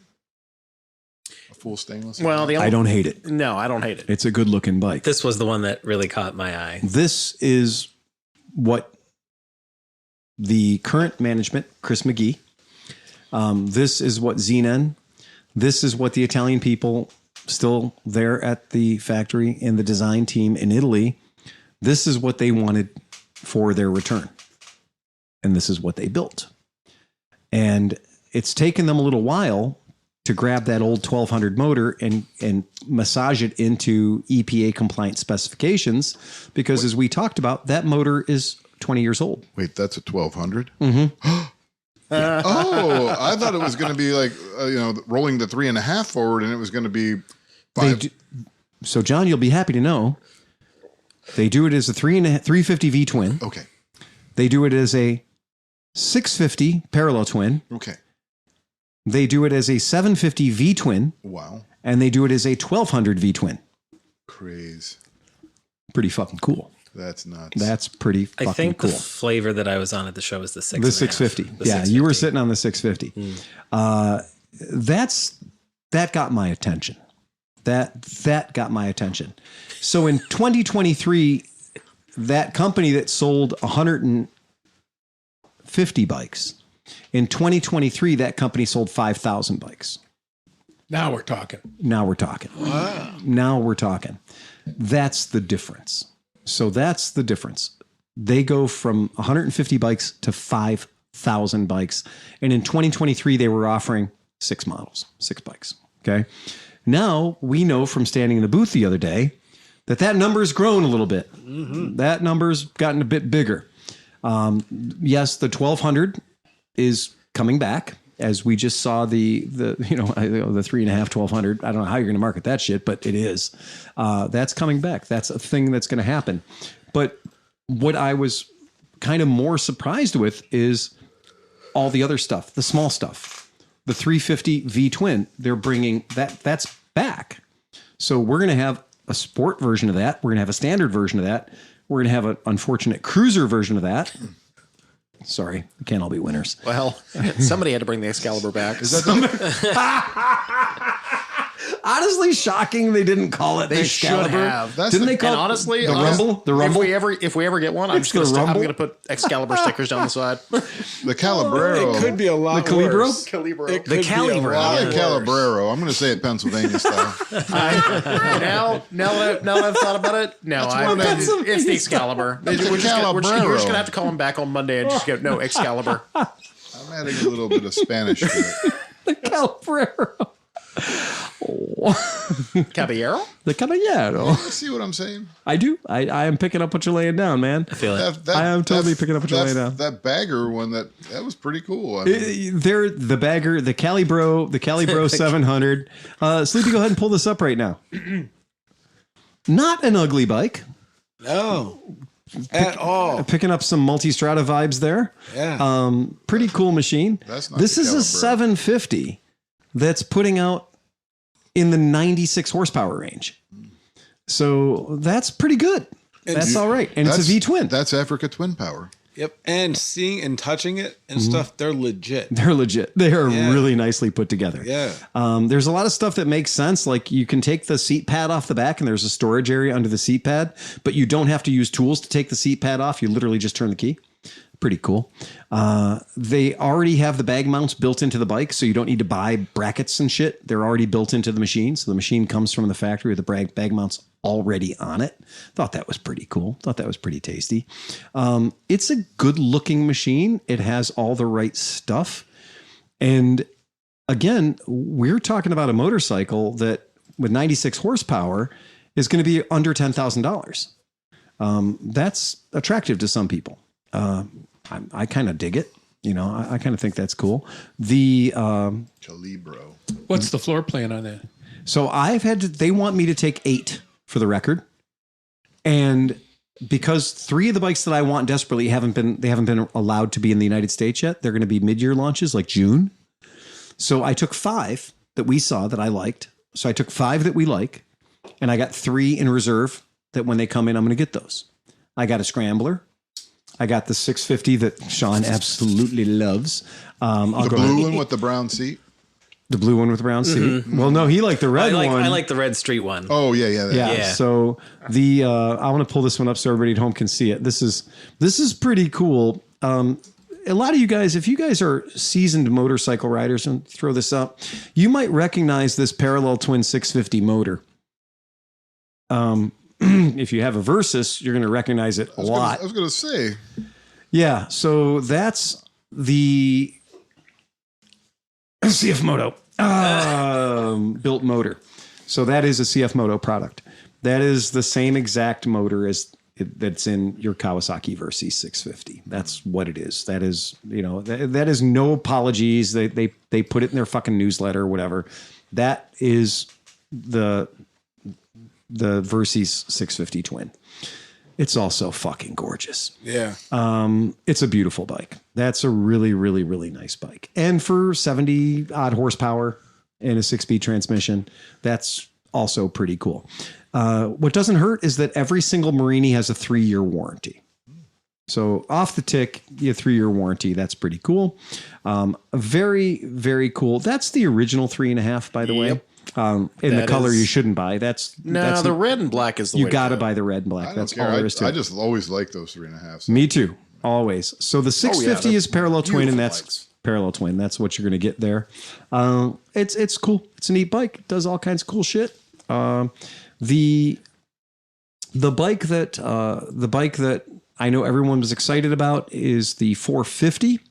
The 450's super cool. I have no complaint at all with a lot of their shit. A lot of the stuff that they're doing, it's cool. Now, the bad news was it was called the Althreich.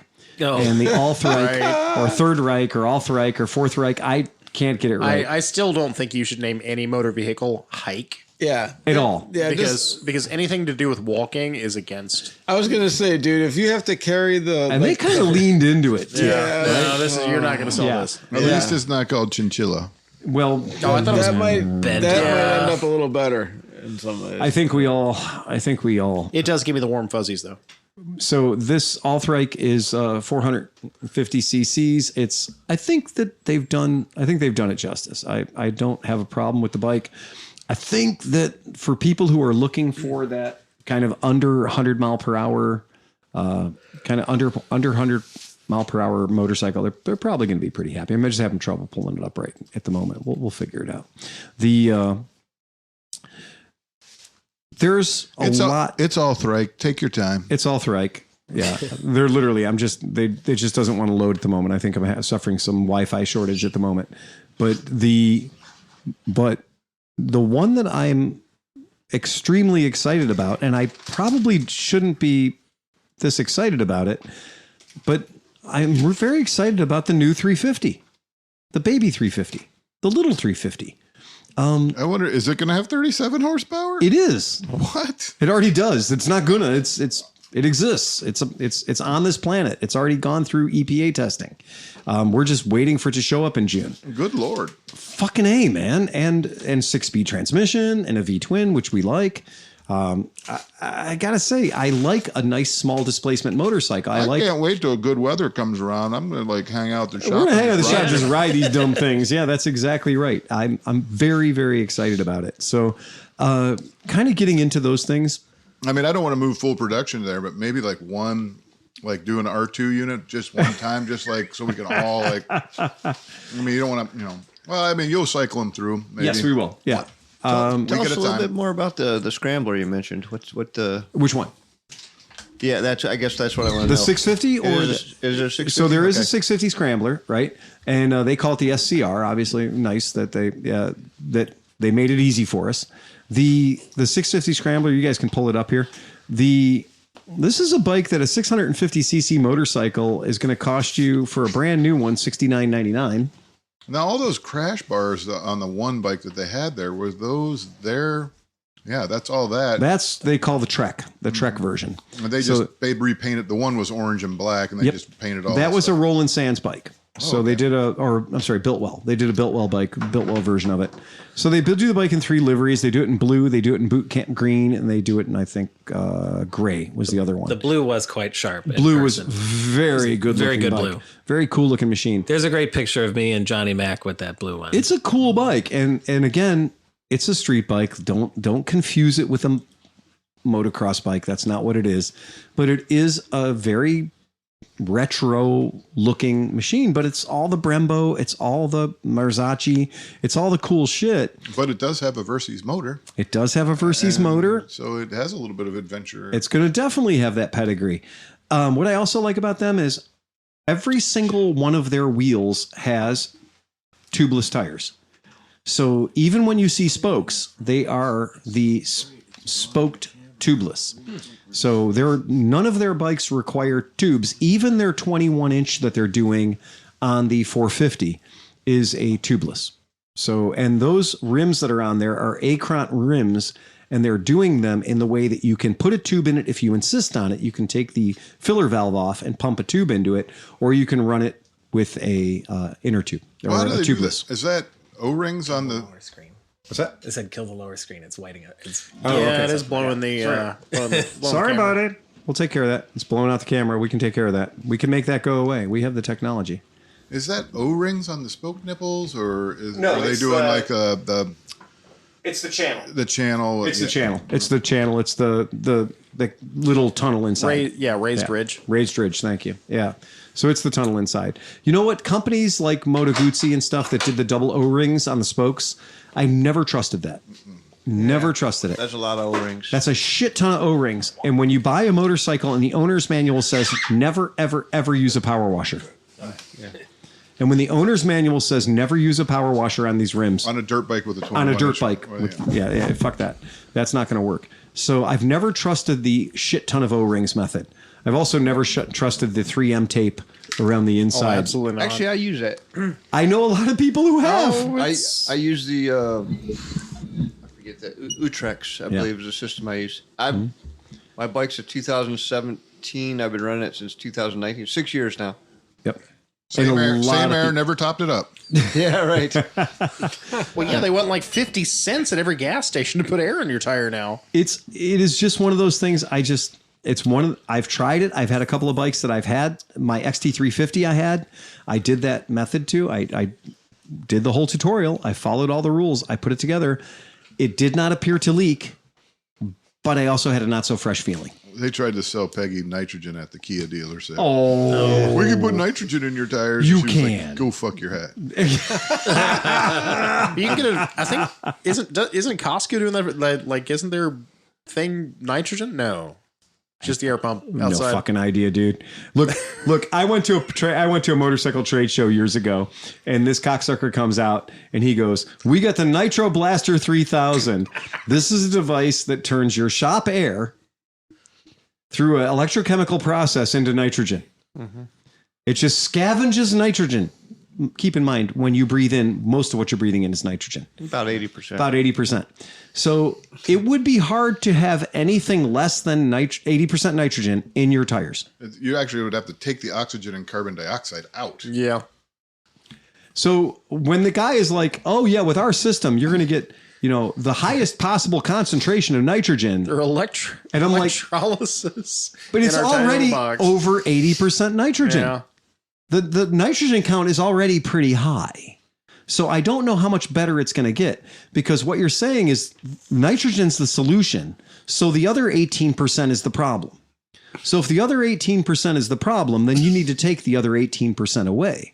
Well, the other 18% is what I call shit you need to live. Yeah. Okay. So you need to have a way to filter the shit you need to live out of the air and then pump that into your tires.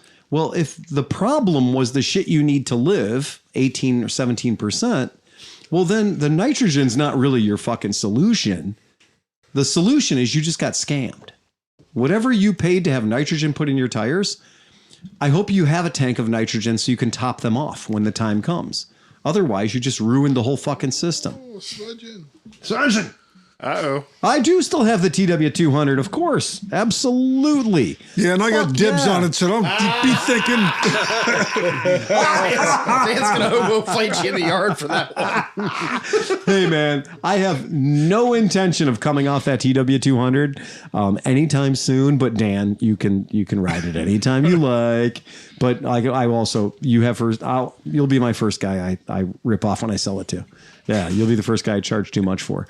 It is beautiful. It's the most nice TW200 on the planet. There ain't a nicer one. Yeah, it's a gorgeous bike. There is no other than the fact that it's 70 miles an hour on the freeway. It keeps sounding like it's going to throw a piston through my nuts. It's just not happy going that fast. Well, it is only a 200. It is a 200. I know, mean, but come on, man. I abused my TW200s, man. I rode those things all over the place. And honestly, you're the best. You're the best judge of it. Well, they didn't. Right. They just. You say what you thought I was going to like blow up and take your nuts off, but I'm telling you, I abused those things. I never blew one up. I watched a guy the other day who's got a legit straight up MX course in his backyard, and he's out there railing on a 250, and then he brings the T-dub out and does it just as good. And the noises that bike is making is just valve float of the highest fucking order. It's just so angry. But the bike doesn't complain. It does it. I rode mine out at Meadowlark's motocross track one time. Yeah. The other day when Dr. Waters and I were doing a little snow management, I looked in my garage and I went, fuck, man, I don't have a battery tender lead on that CRF 250 that I just bought. Mm. My dumbass doesn't have a battery tender lead on a motorcycle. That is not right. And I went, aha. But that motorcycle has a lithium battery in it. So pulled it out of the garage. It was about, I think, 8 degrees. Started it. It started. And it started first fucking crank. And it has been sitting for at least 3 months. Did you warm up the battery at all with like a headlight or anything? Dude, all I did was turn the key on. I turned the key on. I walked up and for some reason in our house, we broke 2 shovels on the ice. So we only had 1 shovel. So I'd shoveled 90% of the driveway. Merritt was wrapping up the rest. And I was like, cool, fuck this. I'm going to go get the dirt bike, start it up and let it run for a while, charge the battery back up again because I don't want to go to the trouble of putting a battery tender lead on it because I'm lazy. Turn the key, press the button, bike started. Bike started crazy good too, like super easy. And then I was like, well, it's running. While we're here. Yeah. So I let it idle for about... Circulate some fluids. 5 or 6 minutes. And I was like, you know what we need to do? We need to go ruin all that virgin snow in my backyard. I was just going to say, that's a perfect winter bike. I don't have a big backyard. I have a bit of a double lot. Like, it's just double lot. I went back there and I screwed myself silly into the ground doing clockwise and then anti-clockwise. And just had that thing drifting sideways in the deep snow. It had probably 8 inches of snow, like not real super deep, but it was fucking hanging it out, man. And I had so much fun. And it does so much for you too. If you can get a good session of that in for like a month before you hit the road, then you're used to your back. You get a tar snake. It's not a new feeling again. Like, when I left the confines of the backyard. So how's the pond doing? Oh, it was solid. Was it? Is it smooth? Oh yeah. Or is it? Oh, it's good. Vibrating. I mean, it's ridiculous because like we got that warm spell, so everything melted. That's what I was going to say. It refroze, so it's like dead flat. I mean, heck, my driveway was like that last week. Yeah, it's that time of the year. I left the safety of my yard because you have to, and I left the safety of my yard and I patrolled the neighborhood, and no, fuck that. The knobbies, the 100% off-road knobbies, and they had salted. Bad combination. Ooh. That was a bad combination. Oof. That was some flat track bullshit out there. And it was just like anytime I pointed the bike that way, the back tire went that way, etc. So I did more time engaging foot than I'd like to. The oh shit lever had been deployed several times. And we're like, but then I got back and I had this beautiful 3-foot tall pile of snow Merritt had built. And I was like going through that. It's amazing how much snow a bike will cut through because they're so skinny remarkable. tires and it'll just cut through a big First berm. time I went through at 71%, got trapped. Second time I did not make that mistake. Second time I went through with much enthusiasm. Got it stopped by about the garage door. Just in time. You didn't even go over the handlebars? Boo. Sorry, Oscar wasn't here. We're just going to call that the Oscar Scorpion from now on. Yes. The full Oscar Scorpion. Other motorcycle news, in case you're interested, Nurburgring is changing the rules. Raise your hand if you've ever been to the Nurburgring. Pretty fucking weird, man. Great experience. Spend a couple of bucks, take your bike or your car on the on my racetrack. list. Pretty neat. 1986 motorcycle Grand Prix there. You did? Yep. Holy shit. After I first went to Nuremberg. Wrong place. Yeah. Wrong city. You missed it by that much. Yeah. Got on the train going the other direction and eventually made it to Nuremberg. Nurburg and Nuremberg are very frequently interchanged. And the problem is even there, with an Nuremberg and Nuremberg, they're marked on the map both ways. I've seen that. Where did they have the hangings? The trial, Nuremberg. You are like, and so the funny thing is for Americans, just like Munich is München, right? When it comes to Nuremberg, for us in the United States, Nuremberg is Nuremberg there. So yeah, where the hangings were, that was Nuremberg. Yeah. So that's where that happened. So this is a big deal coming up. The motorcycle people, if you want to go real fast on a legal place to do it, you now only have 4 days a year, and they're going to send you out there with a coach. So it's still the €30. It's still like it was. Like when last time I went, it was put money in vending machine, go see how fast a Ford Focus ZX5 can go. Pretty fun. Pretty cool. You've seen the videos being posted over the last, because I got sucked into it a whole bunch on YouTube. Yeah. Where you just see like the guys will have like biker almost hits car on ring, and it's like the bikers were kind of being dicks, man. Well, like the sight lines are real bad. Well, it's, all I can think of when we were talking about this earlier was Sabine on Top Gear in the transit van yelling at the freaking bikes to get out of the way. Oh, she is yelling at 1,000cc motorcycles. Get out of the way, bike! And she's driving a 4-cylinder fucking transit van, right? And she's tricycling it, like the wheels, back wheels coming up inside, right, man? She was laying that thing. Hysterical. Rest in peace, Sabine. Oh, yeah. You were a fucking god. Yep. That's all there is to it. You made me so happy watching you scare Jeremy Clarkson and beat him in a BMW. I've been watching so much old Top Gear. It's good. Oh yeah, it's been therapy for Old me. Top solid. Gear is good. My first time on Nürburgring was in a 1980 Audi 80, throwing down maybe 59 horsepower. He was hitting like 36 mile an hour on the street. It was pretty fun. Yeah. But what I can tell you is I have only been on Nürburgring one time on a motorcycle. And that was literally one of those ones where it's like, well, we're here. Shame. And back then it was only 20 marks. So if you could do the exchange rate, it was less than $20, right? And the 80s were cool. And I took my BMW out on that thing and lost the back end 100 times to the point where it was just completely unsafe to ride. I realized that the bike the bike and me were not up to the challenge of that racetrack, of that testing ground, of that fucking city-sized road. Right. So now, because the motorcycles have had such problems there, they're literally only going to do the motorcycles 2 weekends. So you have to be in a school. That's right. You have to be in a group. So it's going to cut down the opportunity for motorcycles to be out there. What I can also tell you is anytime that the one time I was out there on a BMW motorcycle, I was the most dangerous thing there by far. I was the most dangerous thing. People in camper vans were passing me. No shit. It really happened. Dude in a van against like, get out of the way. Yeah, no, that was a real thing that really happened. When my ex-wife and we went out in the Audi 80, because I had no idea. She told me about it. And we went there in the Audi 80 and did a hot lap in the Audi 80. Again, Volkswagen Fox, right? Stand back. I'm gonna unleash this 1.3 liters of fury. Yeah. Like right? 36 whole horsepower. It's a very warm lap. Had a 4-speed manual. Oh yeah. Yeah, and that was it. We had the moonroof closed for better aerodynamics. Mm-hmm. We were getting it all she had. And what's funny was she had done that already with her father. Like they had gone out and taken their car out and done that. And then so we thought it'd be fun. We should do that.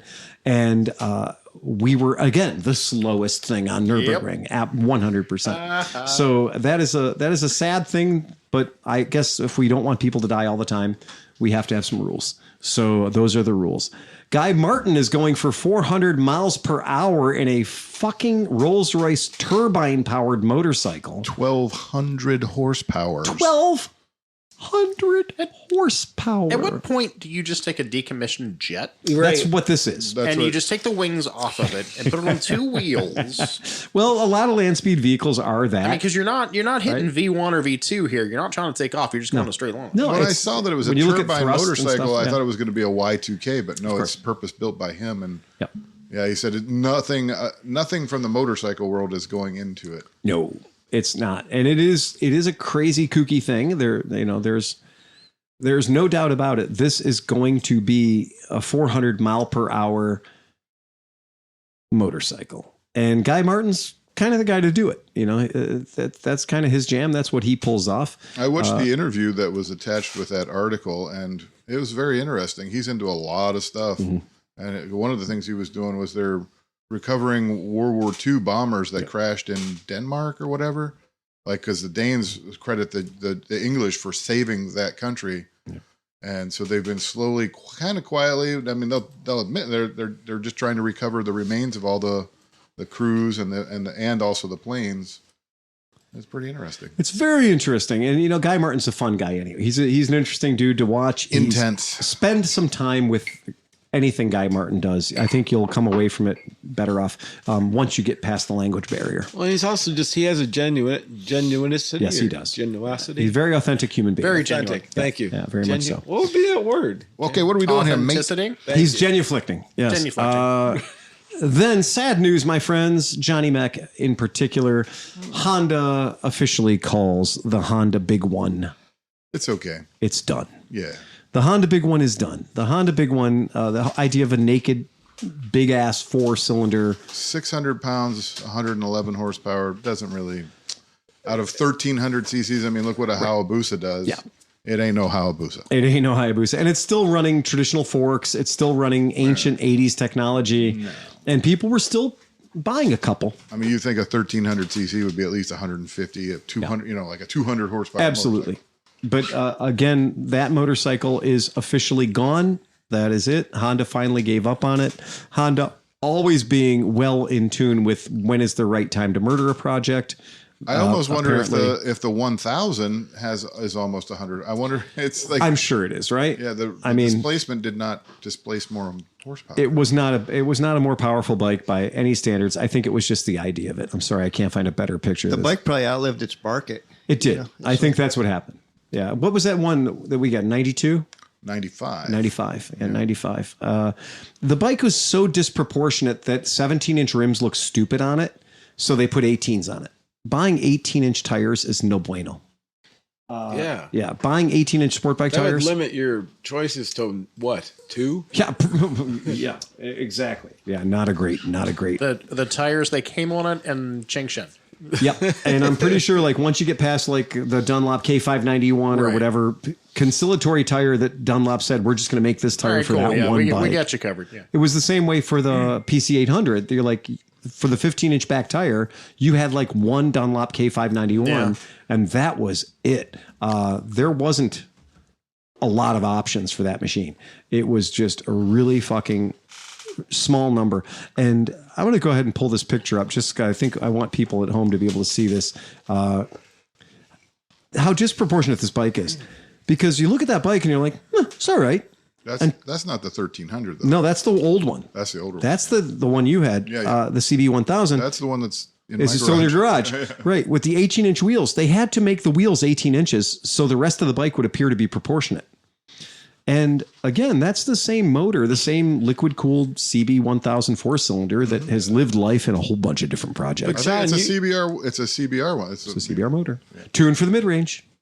And you probably look like it's probably built for you because you're like tall. It's just one of those things that there's a lot of things that have just stalled in my garage. Yeah, and that's definitely one of them. If anybody needs a Honda CB one big one, desperately to fulfill your life dreams, talk to John. Yeah, I'm sure he'd like the space in his garage back. It's just it's one of those things. I bought it because I always wanted to have one because to me it was kind of like the logical progression of. We need to get it running. Honestly, I think it would run. Yeah, I'm sure it would. We had it running. Yeah. I think we... The day I brought it home. We had it running. I think we ran it out of gas. I think it would I bought parts for it. It's been one of those little fucking... It's just been a thing. Slow fuck. Yep. It's just what happens, dude. And that's look, I got a Super Magna in my garage that's desperately holding a shelving unit up. And that's all it's doing. You know, the garage is going to sink around this motorcycle. That's what's happening. No, I'd like that. I'd like to get it out. I'd like to actually, I don't really want to just sell it. I'd like it to be running. I'd like us to have some fun with it. I'd like to ride it, and then whatever happens with it. And when we talk about doing things like that, a friend of ours' bike is in the shop right now, and it doesn't have a ton of miles on it, but the tires are from 2012. Correct. I'm okay with that. They're a little bit woody. The plastic in this laptop has more grip than the tires on that motorcycle. No, once you grind down a good quarter-inch of that stuff, you can get to some meaty shit in there. Just smoke the back tire off. Well, we got to smoke the front tire too. Light them up anyway. We got to smoke the front tire as well. It can't be any worse than you see like the canyon carvers out in California. There's a lot of them are very talented, not dogging them or anything like that, but.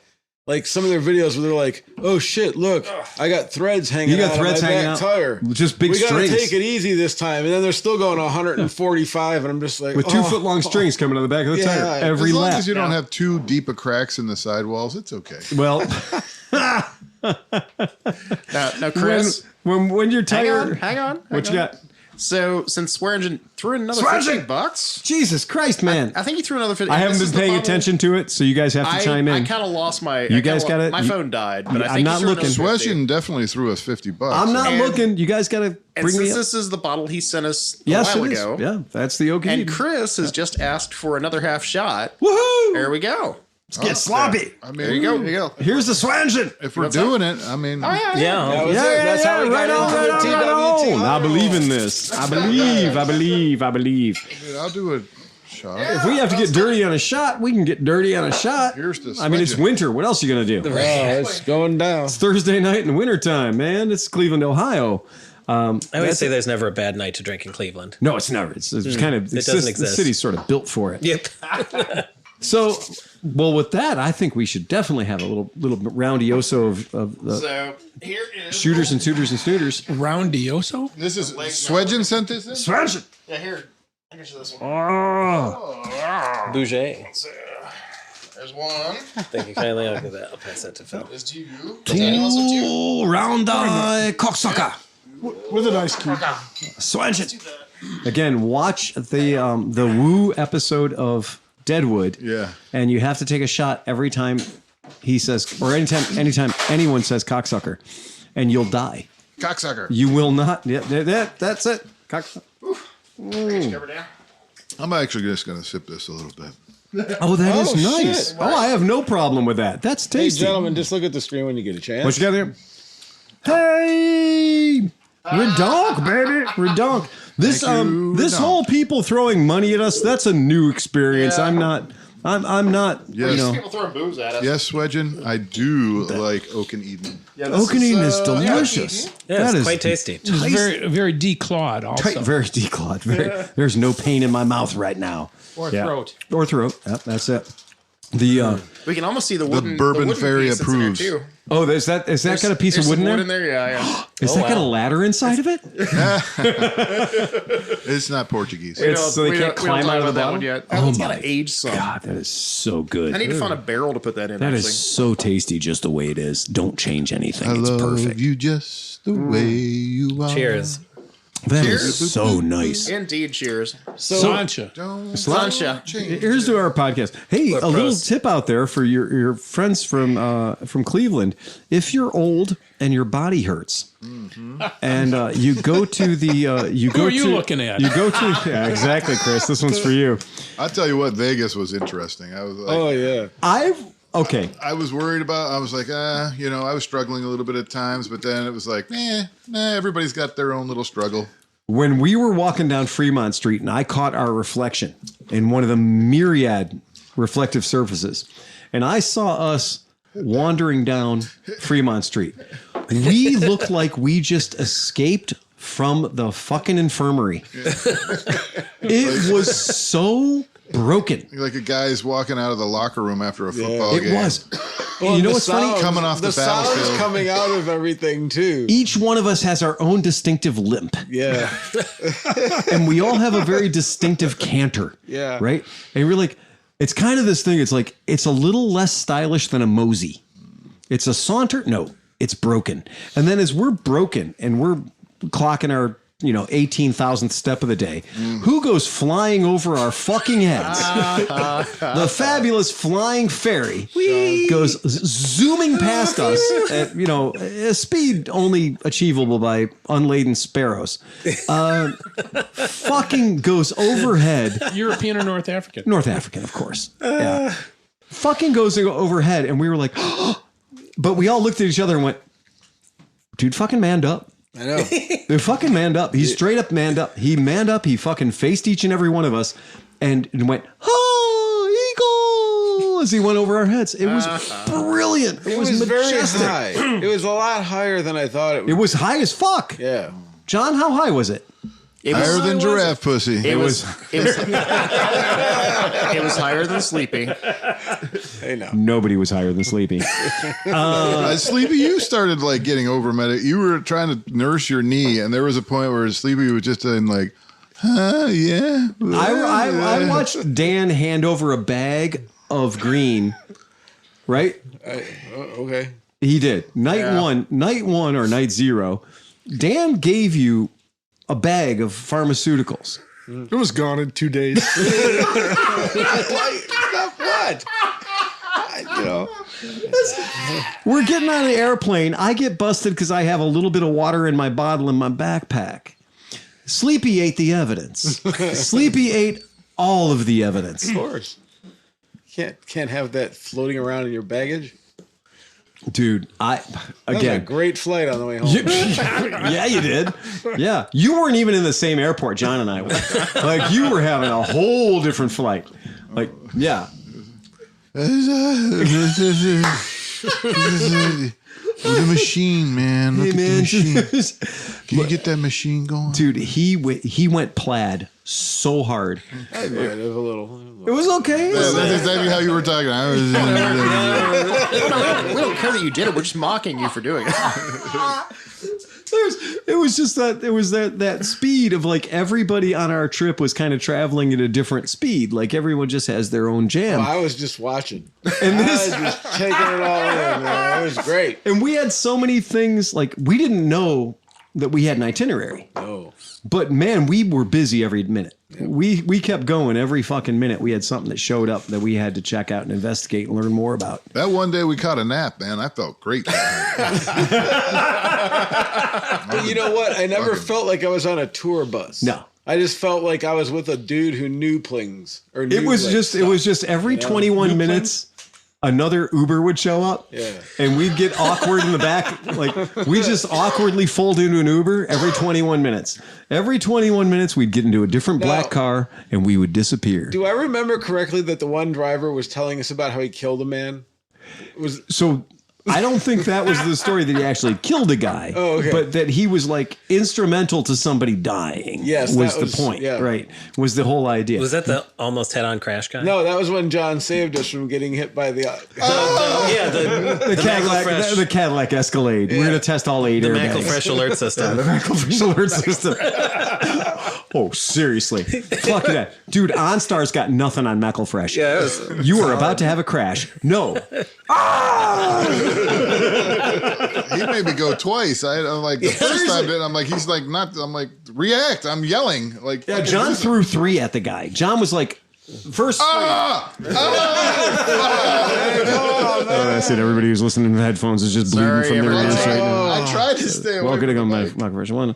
But that's that's that trip. That trip was so crazy because from the moment that I started the trip until the moment I ended the trip, I never had a boring, like, what are we going to do now moment. Goodness, no. No, we fucking ran. We squeezed the juice from that lemon till it ran down our thigh. I'm a little sorry we didn't just poke our heads into Chicas Bonitas, but yeah, whatever. Next time. We passed it. Yeah, I know. That's would've. That's what's so painful. It's like, I mean, pay $5. I mean, I just think it's funny that every driver we had, when we would be like, oh, because both Robot and I have both had good experiences at Chicas Bonitas. And so we are the 2 whitest people ever that will give you the 5-star recommendation for Chicas Bonitas. But every single driver we had was like, oh man, yeah. Oh, that place. Oh, that place. Well, the one guy was like, yeah, my paycheck goes real quick. Yeah. You know, I'm a VIP there. I'm a VIP at Chicas Bonitas. You know what? I mean, just blast in there, maybe 1 drink, get a Robot lap has a dance, video get the on fuck this. out. That would have been right. 2 drink minimum. It's pretty good. It's pretty solid. There's an entire robot video about this. Look, we made a fucking picture disappear. Okay, give me my 2 short. drinks now. Right. Here's $20. Give me a quick lap it's dance. good. Okay, let's go. Right. Don't make eye contact. Don't you look at me. Don't you dare look at me. Yeah, it was so good. We need to do that more often. I can totally see a robot video on this now in my head. Give me Robot do a 20-minute format on Chicas Bonitas. We should have bum rushed it, so to speak. I honestly don't know why we didn't. I have no idea why we. It's one of my biggest regrets in my life. It's okay. It'll still be there. There's always next It time. ain't going anywhere. Yeah, there definitely is always next It time. ain't going nowhere. It's just fine the way it is. Man, that is it. Anybody else got anything else? Fuck, man. Anybody else bought anything stupid while we weren't paying attention? I mean, Just making sure it's wintertime. You bought? Well, no, you bought a bunch of Moto Morinis. Sure, that was today. I wrote that check today. They freaking my hand hurts from that. That's it.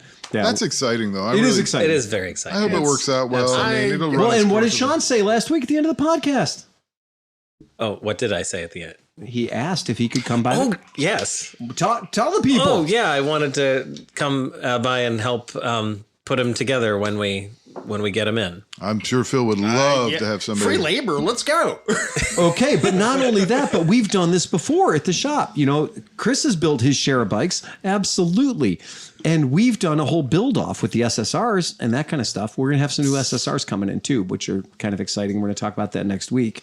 We got all new blood for the SSR lineup, but that's for next week's podcast.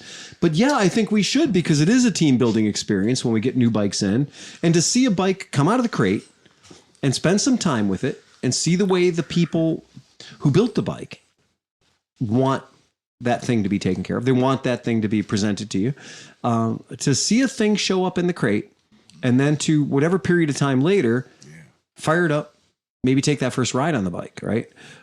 It's very fucking rewarding. It feels really good to do it. And it does get you up in the guts. It gets you up in the guts of the motorcycle. And I love doing it. I mean, it's one of my favorite things in the world is to be able to go like, oh yeah, check it out.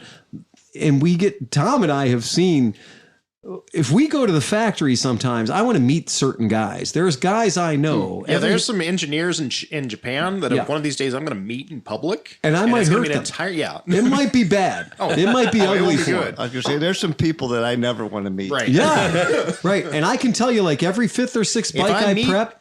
After this week, if I meet the son of a bitch that decided not to put the multimedia thing in the GTS 300 base model, I'm going to punch that guy in the dick. Punch that guy in the dick. And I promise you, sometimes on some bikes, I can open a bag of hardware and I look at the bag of hardware to build the bike. And I'm like, oh, Timmy was working. Timmy was working. Yep. Three, not enough of these and 6 too many of those. Yep. Right? It is very, very... Now you do 1,000 of a certain bike. Timmy's part of a program. Don't all just criticize Timmy. He's just happy to have a job. Timmy's happy to have a job. If Timmy shorts me, He started at Moto Go. I'll never, Dude, Timmy shorts me 4 fucking M6s next time around. No kidding. Fuck Timmy. I'll never forget the guy that I ran. You know, the guy who used to borrow 50 cents, the adult, the adult work program downtown Cleveland. Yeah. And he would always hit me up. Hey man, can I get 50 cents for? He had issues, whatever. Yeah. And then that fucker comes in and he's like, yeah, I'm going to retire. I'm like, what? He's like, no, I got Opers. I'm retiring. Oh. I'm like, you've been working over here putting together wooden jigsaw puzzles for the city of Cleveland or whatever. And you're ready to fucking retire at fucking 47 years old. I don't want to hear about your pension from Lighthouse for the Blind. Yeah, exactly. I'm like, God damn it. That is hard. That is hard knocks. Yeah. I'll never retire. Yeah. You're retiring. Again. They're just gonna put a kibble tray in the back and lock the door on me when they go away. There's absolutely. I mean, when somebody has that life dream, I'm gonna run a motorcycle shop. I'm gonna do this. I'm gonna do that. I'm gonna take the hobby that I love and I'm gonna make it into a business. And then I'm gonna hate it every day of my life. No, I don't. But that's the trick. No, is I mean me. I don't hate it. I don't hate it at all. But the trick is being able to say, okay, this is the way the wind is blowing right now. We're going to have this neurodivergent fucking operation where everyone just kind of chooses their own adventure and says, this is the way I'm going to do it. And if you're not having a good time, tell me. We'll make changes. And margaritas. Right. There will be cocktails. There was no shortage of cocktails on the Vegas trip. No. I said no. Every time I come up, he's like, "Do you want to try this Mai Tai mix? I'm trying something new." Yeah. It's been a while since Mai Tai Friday. So. We haven't had Mai Tai Friday in a minute, but there is that kind of notes. You were taking notes. Yeah. On different things. That was impressive. Oh, I had work to do in Vegas. Like there were some supreme. We weren't in tasting Vegas things. to go to motorcycle shows. We were in Vegas to go to tiki bars. I did notice that. Because you guys got Shanghai. You were talking about Stefan changing up the menu a little bit. So this is totally research. Yeah, Well, I think it's research. A little recon research. I think we came away smarter. He needs to have Red Dwarf pizza. Oh, don't we all though? That is it. That recipe, whatever that is, It's the crack. it is. I think it's. It's Crack cocaine. It's right like the weirdest. Think about how many options there are in Las Vegas. And what did we do twice? I know. I mean, we could have So we out. did Nacho Daddy twice, and we did Red Dwarf twice. Okay, Nacho Daddy's fine, but Nacho Daddy's Red Dwarf was... Dude, for my ass, Nacho Daddy was like, oh my God, I could have fucked that burrito. It was so good. it was amazing. It was great. Plus, for me, if it wasn't a tiki drink, it was the michelada. The micheladas, exactly, yeah. and that is true. Sean You was walking around with your red lips the whole time. Were they that red? Like you just blew a fucking... I didn't even think to ask. I was very into it. It was every time I turned around, Sean had another michelada in his hands. I was like, Jesus Christ! And then I even had you can whatever buy the fuck tahini. I bought, and then I gave you the straw, which also had like 4 inches of that stuff on it. you were sucking the michelada cock hard. Yeah, it was pretty good. I sure was. Yeah, whatever you got was just mango. Yeah, it was just a bucket of mango. You just ordered a big There fruit was a bowl. communication error, and I was too embarrassed to go. You away thought you from it. ordered a strawberry smoothie. Yeah, I was like, And what you got instead? strawberry smoothie, no milk, no leche, right? I'm trying to be cool, and then she hands me starting this thing, and I'm like, oh, that looks like a lot of mango. I like mango. Maybe it's part of It the was 3 strawberry. pounds of mango. When you said no, she thought you didn't want the strawberry. I think the 3 of us got our USDA requirement of mango on that one quote drink. Oh, dude, We all had to go my on that rickets cup. went we away, did. like everything. It was 3 men 1 cup. Oh yeah, my rickets went away. My scurvy stopped. It was amazing. It was. Yeah. And somehow it was less attractive than 2 girls 1 cup. Yeah, so there was nothing good about it. I don't know how that worked out that way. But I think it did fill 3 men's bellies. It did. I gave up on it. I actually was like, I'm going to win because I don't throw any food away. I eat all the food. I raccoon supper like a son of a bitch. Oh, yeah. And I was just like, I'm going to have at it. After every podcast, there was anything left over on the table. I just take it to work. And No, Phil's it's just going. We And then he went in for a we second didn't bowl do of fruit. Golden Tiki, but what was it? Glitter Gulch We did Glitter Gulch Tiki, which is the new tiki bar there. and that Red is- Dwarf, and Red Dwarf, then yep. the pirate one. We did Stray Pirate. Stray Pirate. Pirate. Very good tiki. Arr. Very But you've good. been to Golden Tiki. Many I have been to times. Golden Tiki a bunch of times. You've been to Golden Tiki with me. I have been there as You've well. been to It's Golden Tiki, fantastic. right? I thought we went to Frankie's, or we went to both. No, we went to both. Oh, right. I want to talk about the tamales I had at Broadacres. yeah, oh my dude. God.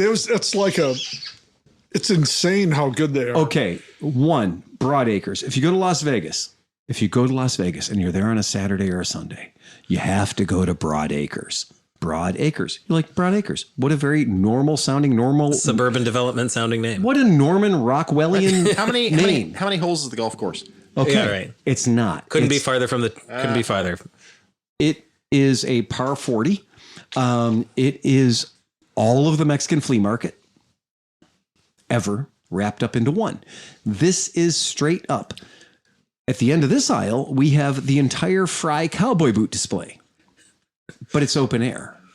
We have dishwashers, dryers, laundry machines, brand new, Maytag. I like the tent full of power tools Yes. that are, and they're not cheap bullshit. It's all DeWalt, It's Milwaukee, DeWalt, like Milwaukee. it's all Yeah. good power tools, like just and good prices. I looked at some of those. I things. did I'm too. Like you, yeah. There's a lot of stuff there, and it's just a flea market that's gotten out of control 20 years ago.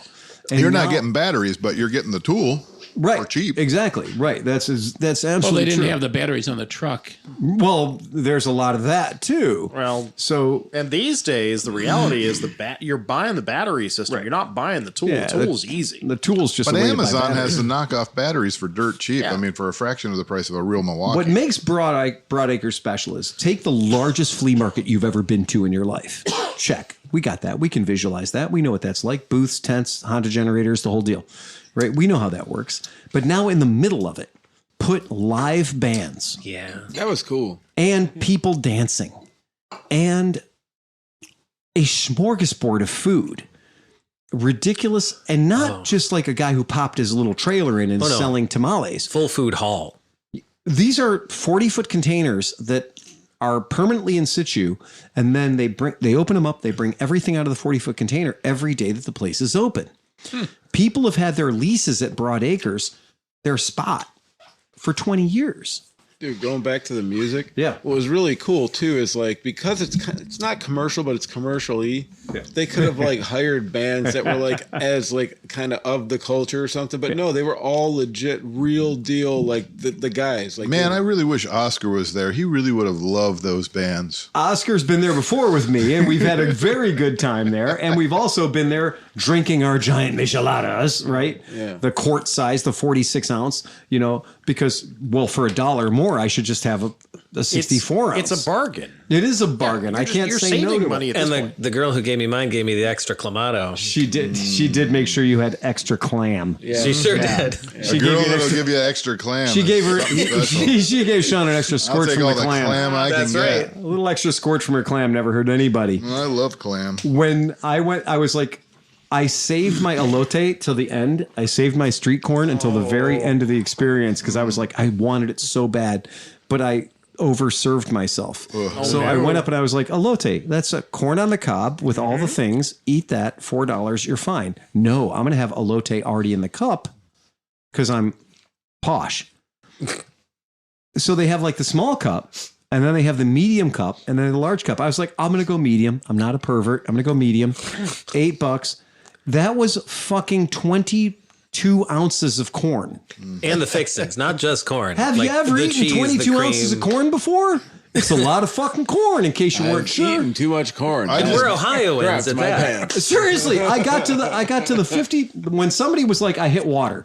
When somebody was eating their elote and they were like, I've hit water. Yeah. I hadn't hit water yet. Well, let me ask you guys. I just 'cause mowed all the good stuff off the top and left the I rest. saw you guys. What was the stuff? Was that like a ring of like 1 inch thick butter? Or what was that? Like cheese and sour cream. Cheese, and shit. sour cream, like a creme fraiche kind of a thing. mayonnaise, Mayonnaise, all the stuff, tahini, everything. It's everything you could ever put on corn.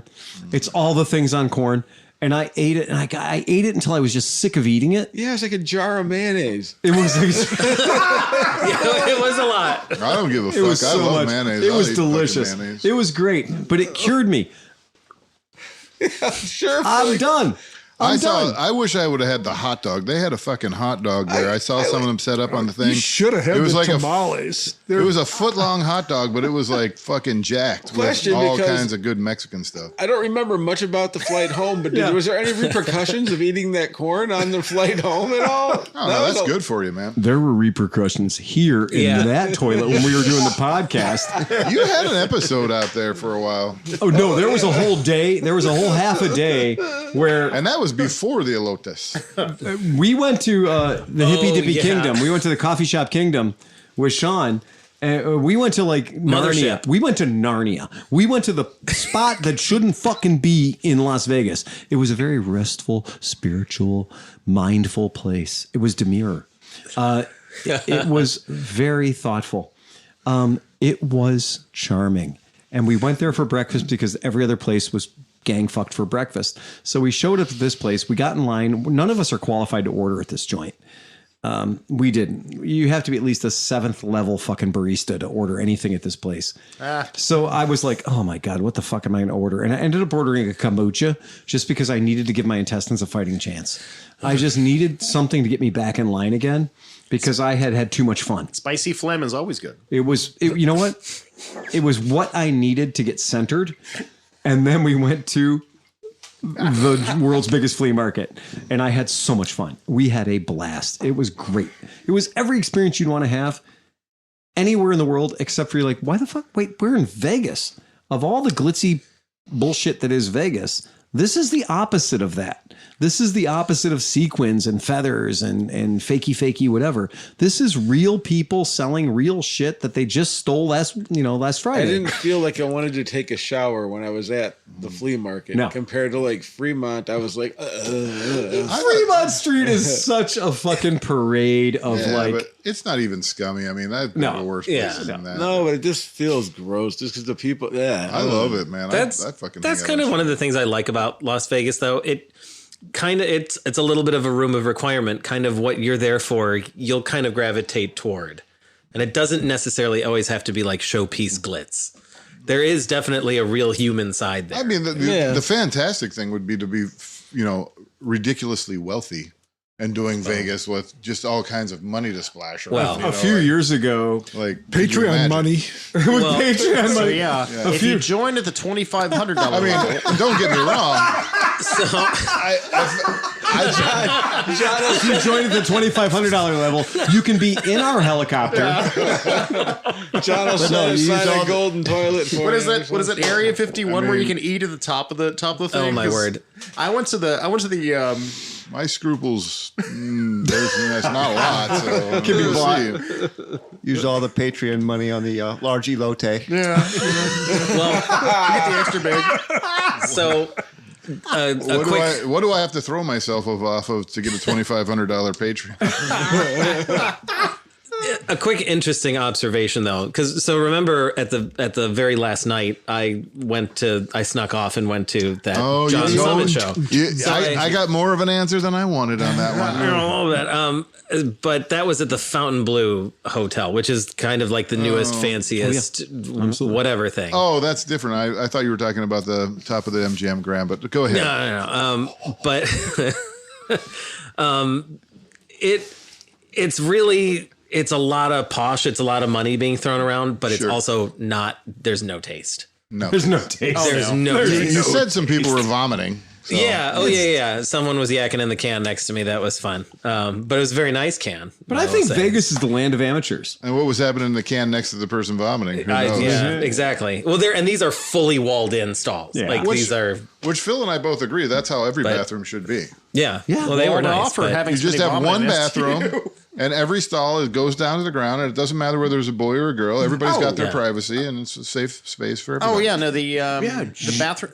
That solves Is a it lot of Piju? problems. I can't remember. There's a place For in the Napa people that have problems. that It does doesn't just matter. They have one big room. It's all stalls, and you have one like sinks in the middle, and that's it. Yep. Not a fucking novel concept, people. No, it really- Here's it's the really thing. easy.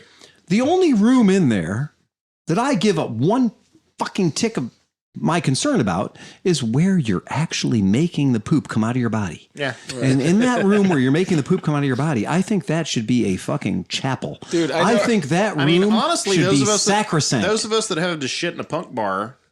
I really, it's shit just at a the hole in the grog ground. shop one time. Oh my god! Oh my God. I will tell you the best shitting experience. I mean, best worst shitting experience of my life. And my buddy's like, "I'm going to watch the door for you." I'm like, "Thank you." And I sit down. I'm taking a shit, and I look up, and he's inside. I'm like, you probably could have watched the door from the outside. on the outside. But I will give points to Red Dwarf because it's the first time I've shit behind a shower curtain in a long time. Oh, Okay. And so the red No, we've been to band camp. Oh, yeah. Let's just say it weren't no Buckies. The point is the one bathroom that men have accessible to them at Red Dwarf, the only thing between you and a poo is a shower curtain. Yeah. That's punk rock, right? That's That is more than you get at the legitimately- grog shop circa 19 Well, fucking again, 90 diggity. we've all known the worst toilet in Scotland. If you're a train spotting fan, I promise you, we've all been there. Like we know that experience. Now I'm having flashbacks to fucking Mardi Gras party. We all know the one. There's been one in our lives. We've all been there. We've done that. But I promise you that I didn't have a choice. with Las Vegas, you get when you all gotta of go, the you gotta go. amateurs. The people that are there are amateurs. They're new to this. They're not good at it. They're new to it. Whatever it is, they're not good at it. But what we learned Meow Wolf, was that's what I was thinking of. that the servers in Las Vegas, the woman who took our order and delivered us cocktails at Red Dwarf on our second round. Red Dwarf, our first round, nobody was there. It was us. Literally, we were on stage. And we got great service, and we got great food, and we got great pizza, and we got great drinks. That was the first night, night 0. We went back on Saturday night. Don't go anywhere on Saturday night, my friend. Yeah, different. But we sat down. She relocated us to outside.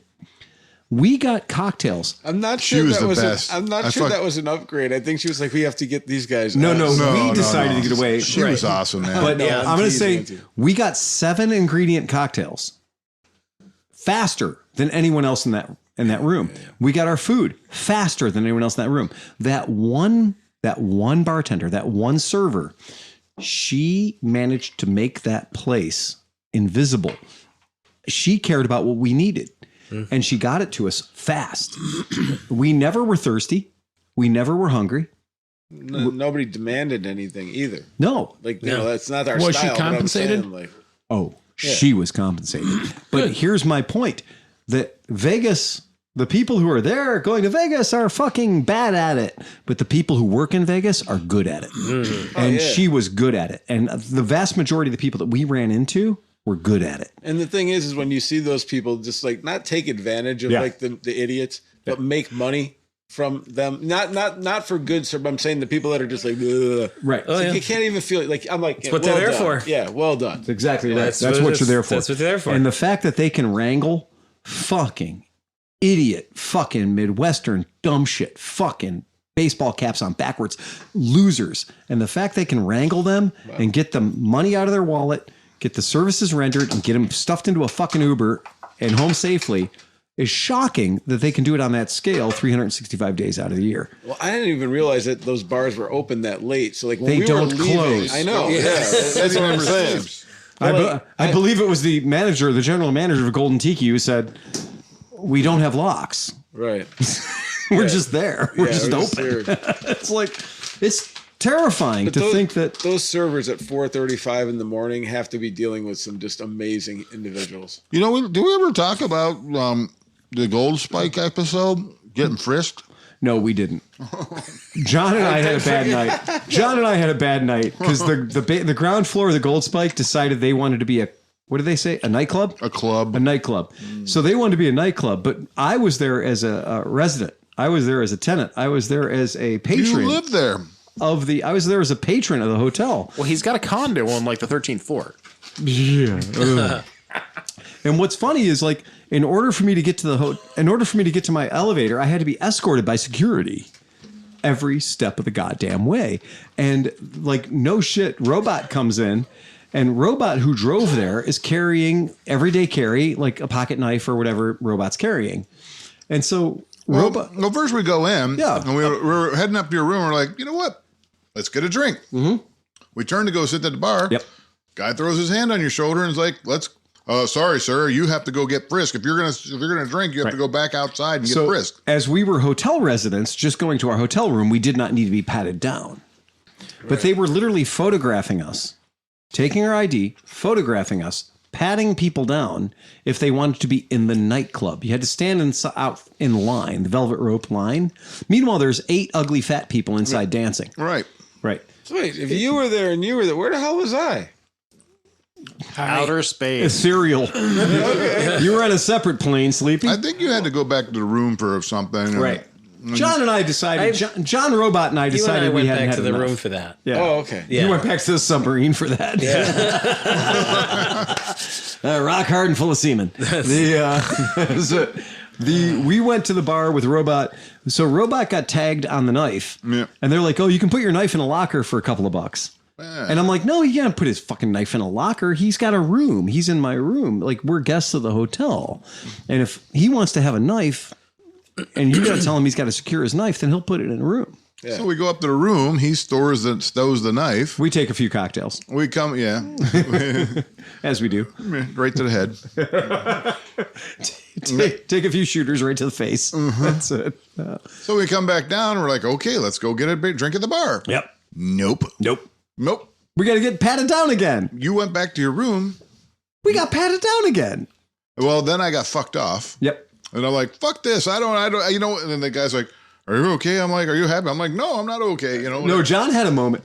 Well, I mean, like, I wouldn't go to a bar in Cleveland. If I had to get patted down, I'd be like, fuck this. I'm not even going here. The stories I have heard of the Gold Spike of ye olden days, the fact that it's not a double wide trailer and there's just some guy with no teeth going, just don't shoot each other. It's this nightclub bullshit. Yeah. It's different. Yeah, it's different. It's not the same thing. And then I almost got busted. And then I was dancing around when they were frisking me. And he's like, you almost put your booty in my face. No. Well, again, well-deserved.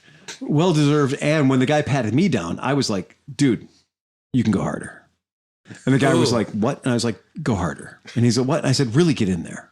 Just really get in there. Like up to the third knuckle. Get up to the third knuckle. I said, I think you can do better. And they just did not, and the one guy, when you backed into the guy, so John kind of was like, oh baby. And John backed into the guy. And the guy had zero sense of humor about it. No. But meanwhile, the guy was like, fuck you, I'm the doorman, I'm security. And he tried to pull that I'm security thing. And I'm like, dude, we're both former law enforcement. We're both. This is just another version of the waitress that has to deal with the asshat Midwesterners. Yeah. Exactly. You were the asshat Midwesterner. Yeah, no doubt. There was no doubt. But you're protecting the Gold Spike. Yeah, right. Yeah, this is all security theater we're participating in. I didn't even have that at the Fountain Blue. Right. Exactly. They're trying to make it look like shishi by having a line and having security. I have literally carried Walmart. At the Fountain Blue, there's 97 lines of Coke all the time. I have literally carried 100 pounds of Walmart groceries through the fucking Bellagio. Fuck you and your Gold Spike. Right. I am here just fucking manhandling this bullshit to the Bellagio. It was very funny watching a property, an ancient Vegas property that used to be known for penny slots and bad choices. And now it's just bad choices. And now they're trying to be like, look, we're a quirky hotel, but we're also a nightclub. And no. We're exclusive nightclub. You're failing it. Not everybody gets in there. Zappos money can only go so far. Exactly. There were several times when we were walking around where the dichotomy of a dude just drove by in a $2.3 million car, and then this dude next to us is foaming at the mouth and asking for something. It is true. You look left and you're extreme gratuitous wealth, and you look to the right and you're human despair. When I walked for donuts in the morning, there were so many people crashed out on the street in sleeping bags and stuff, and I was dropping. And donuts. John, yeah. Did you get a baker's dozen? Yes, I did. Did you make it back to the room with a dozen? No, I did not. You did not. I hooked some people up.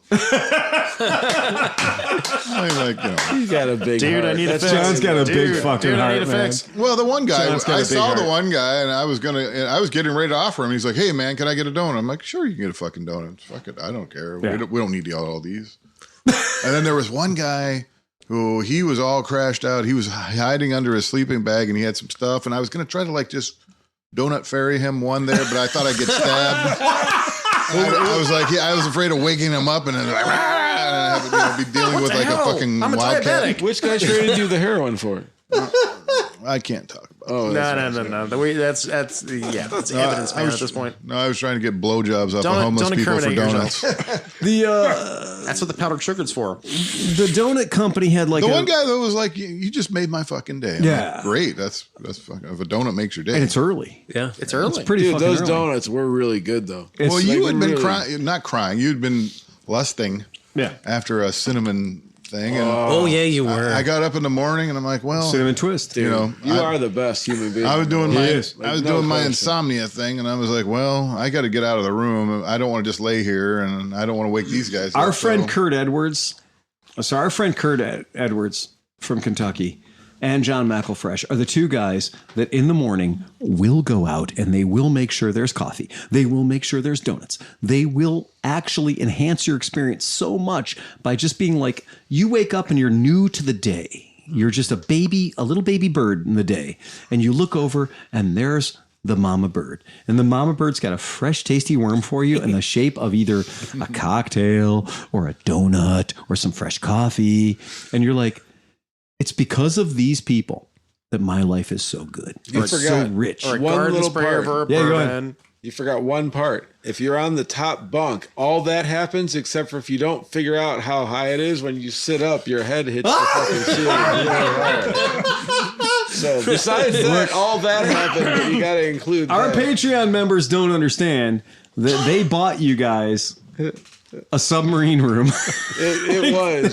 They have no I may idea. have woke you up, sleepy, but it was with a fresh hot cup of coffee. Oh yeah, no, it was great. I thought I was doing good getting up at 6, and you were already gone. You guys were hot racking Yeah, all right. in Vegas. Yeah. Like, it was pretty fucking solid, man. I gotta say. No. It was The very kids cool. call it hot boxing. No, that's no, it's hot racking. Hot racking is when the other fella gets out and you jump right in. Sean man. was banging at the door at 5:30, like, "Let me in! I can't get in." I was sitting over top of you while you were laying there sleeping, snoring, trying to suck your life force from you, but I couldn't do it. That's why the cat sleeps on your chest. Yeah. The other thing I have to say that's a fucking goddamn, literally this, like the parable, the example of Las Vegas is you brought back all those donuts.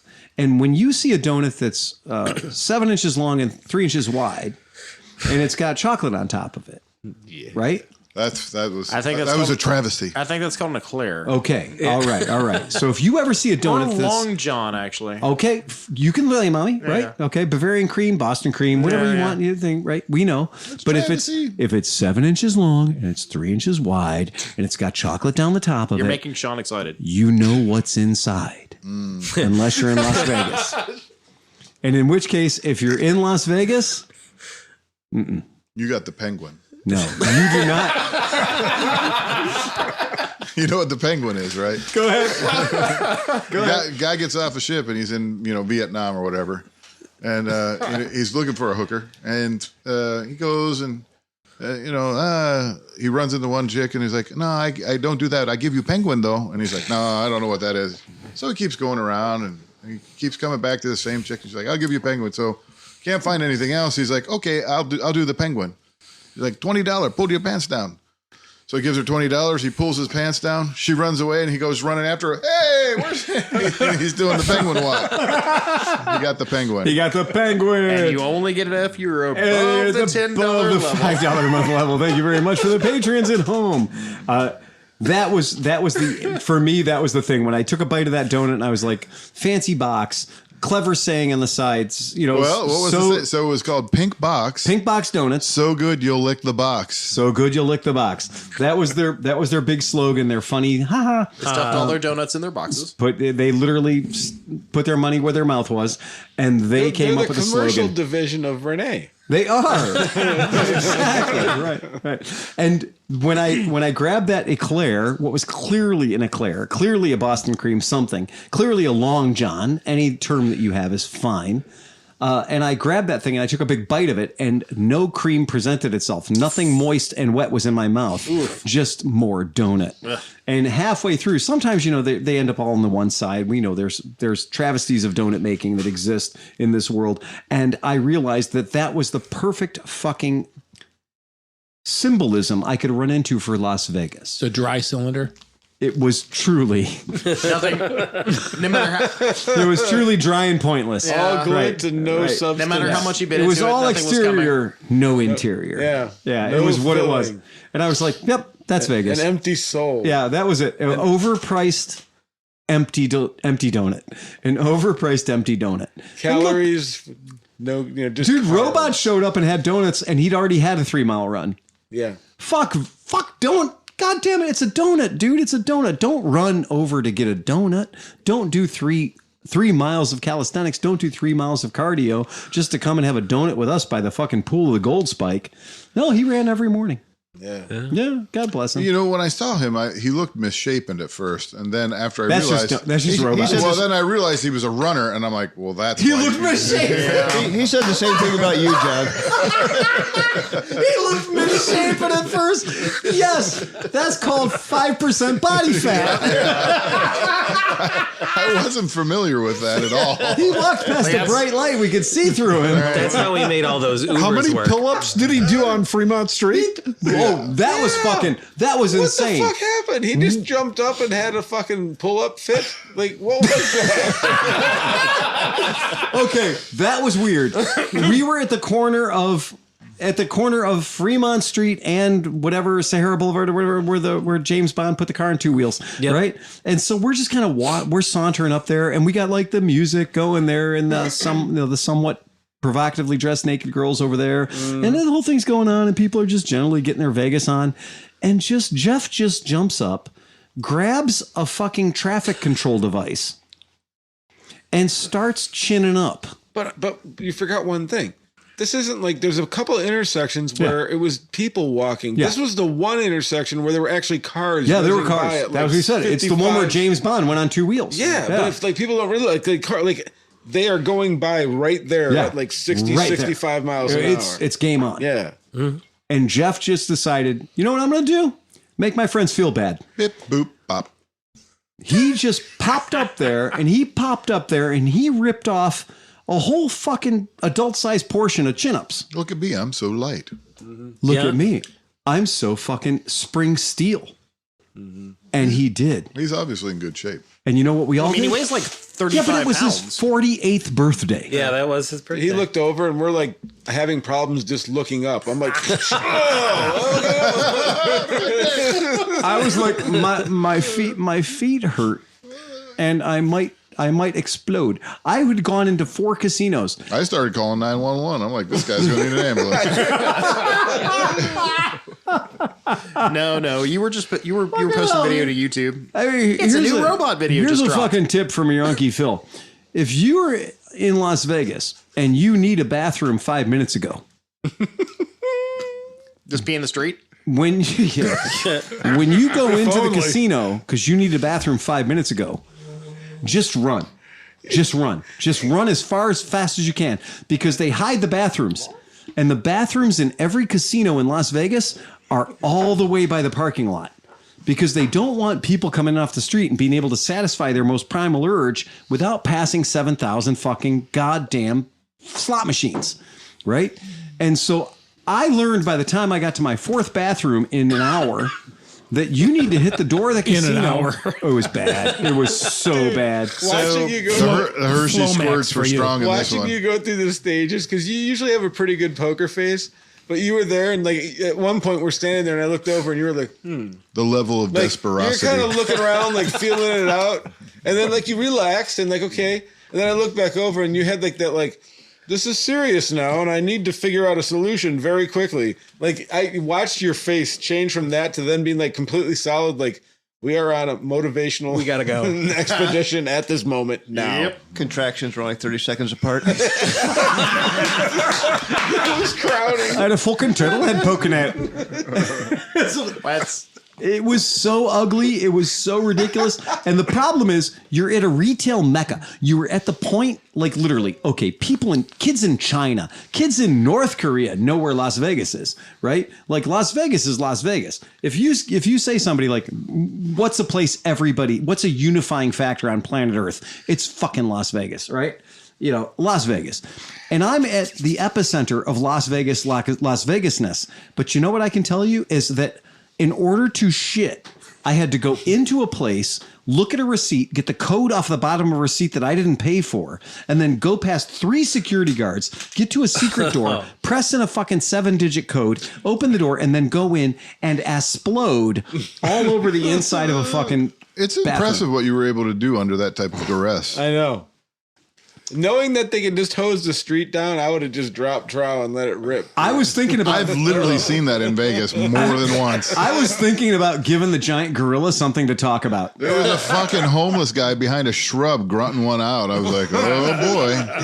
They do. They make the bathroom a destination event, right? They like, oh, look, we made it to the bathroom. But when you do enter whatever casino, like Binion's or whatever, and you get in the door and you're like, okay, I need the bathroom. Stop, turn your brain off, race all the way to the backside. Like race to the backside where they have like the showrooms and things like that, where the venues are, and you can see like, you know, Penn and Teller or whatever. Race all the way back there. And when you can see the back doors to the casino that open up to the parking area, the valet or whatever, when you can see that, look left and look right. That's where the bathrooms are. It's a 70-meter dash. It's a 70-meter run. Otherwise, you might shit on a fucking craps table. That could happen. It's in the name. It's in the name. I mean, it's a crap stable. It's so bad. And like there were times when I was sitting in a bath in a toilet there, I was actually thinking about like, let me just hang around and do 2.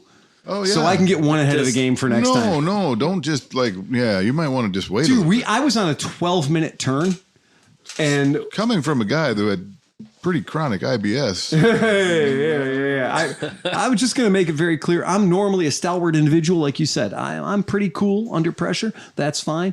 But being on Fremont Street with a case of the trots is not optimal. Well, and then you had to have for a moment like, oh shit, did somebody dose me? Like, are these the... Well, I thought back to everything I had, and the best thing I could say was he gave me a gummy. Because he tried like hell. Dan couldn't get rid of those gummies. No, we all did those gummies. Sleepy did them. I did them. We all know the real problem was Nacho Daddy. Oh, wow. We all know the real problem was Nacho Daddy. That's what I'm thinking. I got super adventurous on my menu item because I had the Zeke, whatever. Yeah, the first day. Yeah, I had the super fancy shit, and the super fancy stuff butt bit me in the ass. I was like, I'm going to order adventurously off this menu in Las Vegas. Bad idea. I think going back a second time was a bold move. Okay. Well, you had already been inoculated, so you're good. What's another one? The fact that was our closer. Go ahead and get the El Pastor. What could possibly go wrong? What's the worst thing that could possibly happen? Yeah, do you have a dish that's made in a weird way that could possibly have some contaminants in it? Indian-inspired Mexican food? Because that's exactly what I ordered, my friends. You have the tikka martacos? Excuse me. I had the tikka. I had the chicken tikka nachos. Right, and they take the goats and they have them smash the chicken meat with their hooves. I think you'd tingered your colon. Also, it flavors it as whatever's on the goat hoof. There's a guy back there using his toenails to tear up the chicken. I'd like to tempt the fates. Yes. This is my challenge. When she asked you if you could taste the tang, I almost threw up. No, but I'll be tasting the taint tomorrow, please. Don't mind if I do. It was awful.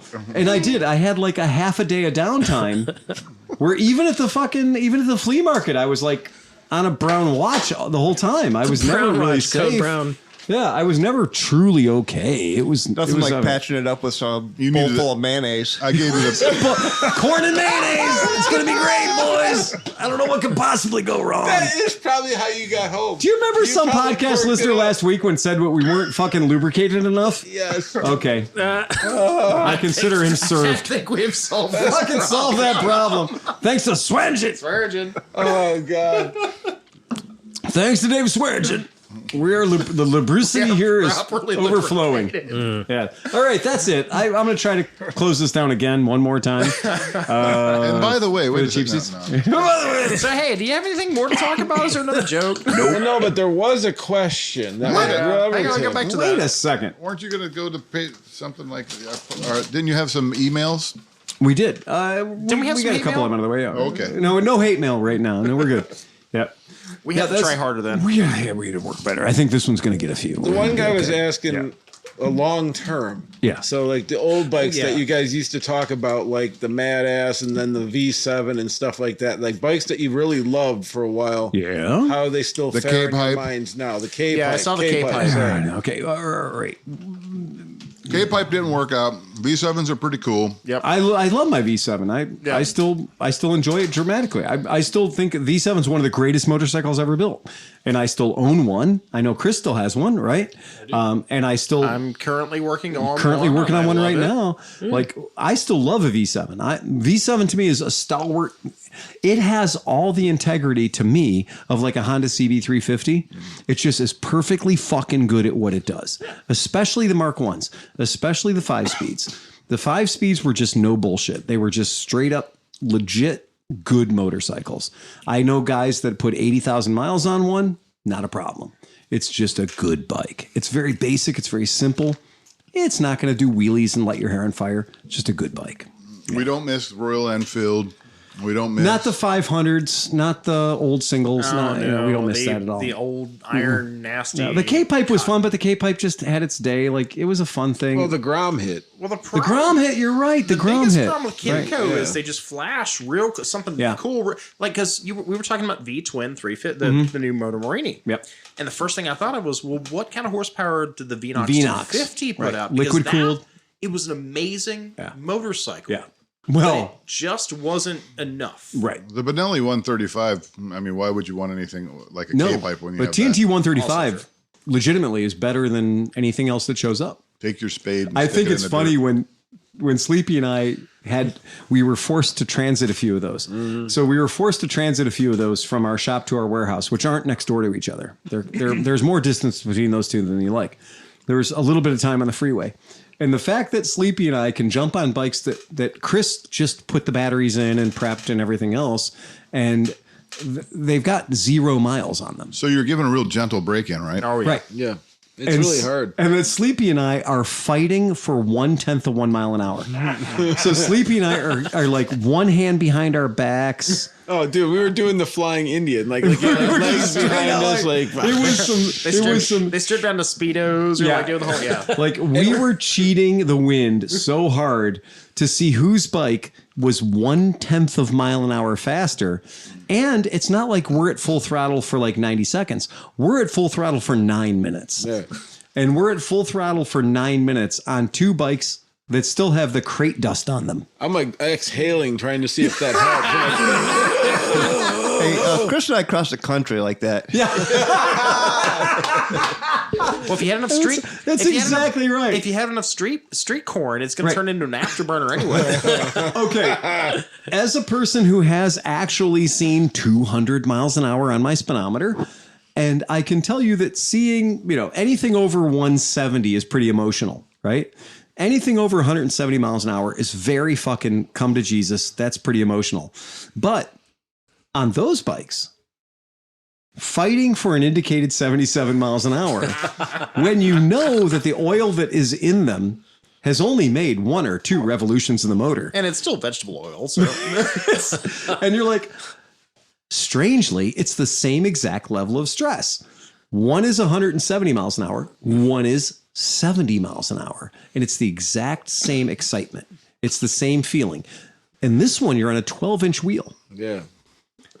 Every bump and every wiggle turns into like moving quite a bit back and Sleepy, forth. every time my heart would pump. Yeah. My heart would pump and the bike would change its orientation slightly.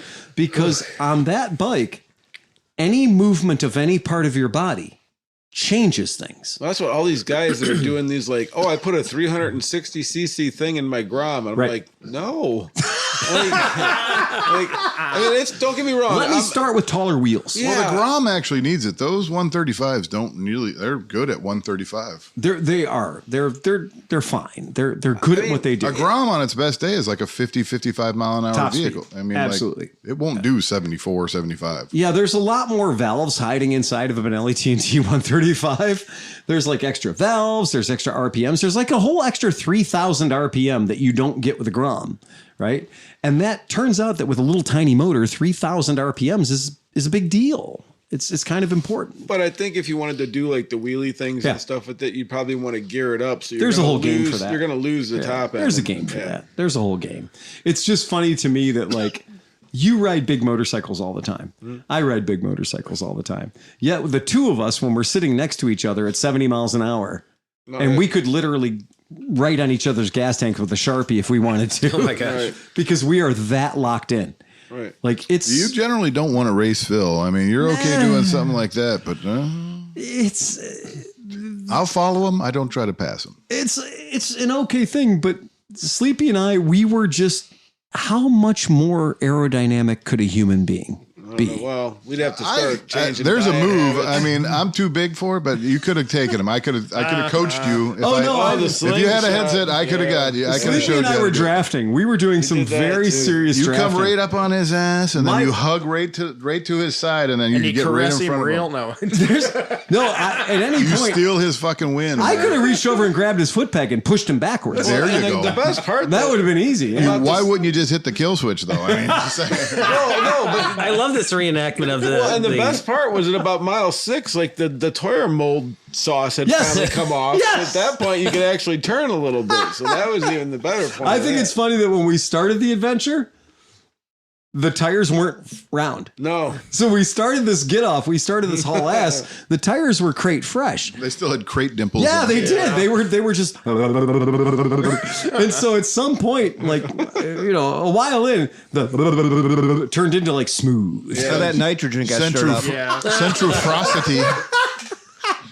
Nitrogen, nitrogen spread out. I love The this crazy reenactment. part was the thing was that you forgot. So we're nailing it. We're doing 75, 76, 75, 76. But then we figured out that we could ride the Come red back. line. Oh, yeah. Like you could just be like, no, There was- and like you'd get that half an The extra hilarious mile an hour thing or was something. the rev limiter. Yeah. The rev limiter training. Like, did you guys deal with rev limiter training? No. We were so on the 10,400 RPM rev limiter. So the rev limiter is at 10,400, not 10,398. 10,400. So every time you get to 10,400, it drops you back to 10,200 or whatever. Yeah. So we're at 10,399. Yeah, like this, and you're just riding it. And you're just like, But that's a real thing when you're on the small displacement bikes. Yeah. You can be sitting there pinned and it'll ring out and everything. You back off the throttle and wind back on. No, it doesn't. Then it's you lost. Now you it's back gotta- off an eighth. It falls on its face, and then now you've got to wait for it to climb that's- all the way back up. That's how the only way we could get we both had to ride it perfectly to stay next to each other. Anybody that fucked up the half a millisecond would do the and then he packs back. And so then unless they fucked up, you wouldn't get him back. But then you'd see Phil and he'd go and I'd be like, and then we'd be next to each other, and it was just the whole way like that. Well, we did the Lake Erie Loop, and I got to switch over. I started off on your buddy, and it was faltering. Maybe it wasn't. I was having a hard time, and then I switched over to that, and then that actually paired us up pretty well. Yeah, that was doing because you good. on the buddy was able to keep up with. We were able to do pretty well. I mean, That was fun. we were flying. We got pulled over. State trooper pulled us over. We got a call about small bikes going on the highway, and we're like, well, we're road legal. We're going. Yeah, we weren't even doing anything We're wrong. doing 65, 70 miles an hour. I don't get the. Well, I think it was that one truck. he pulled out and we were too slow or whatever, and he called the cops on us or whatever. But like, the thing is, we weren't doing under the minimum. We were doing 55, 60 in a 55. Mm-hmm. You know, so that's what the cop ended up. What he gave us And then he escorted, but that's the last thing we wanted. You know, we're like, oh, geez, you know. Now we're. But that bike was so fucking loud, Sleepy. You with the helicopter pipe. You're so proud you got a titanium pipe off of a helicopter. No, the space shuttle. Oh, okay. Off the space shuttle? I'm not kidding, man. My friend Doug, who owns this welding shop out in Warren, he's also like an artist, and he has like a whole art. He makes furniture, and like he's, you know, it goes into high end houses and shit. So he buys as much scrap metal as he can because he works in stainless steel a lot. He TIG welds. Sure. So in one of the scrap things was a whole thing from NASA, and it has all these tubes from all the rocket motors and shit like that. Right. So when I was trying to get, at the time when it came out, nobody made the mid pipe, and I needed the mid pipe to put on the DNG exhaust on it. Which is just an open can.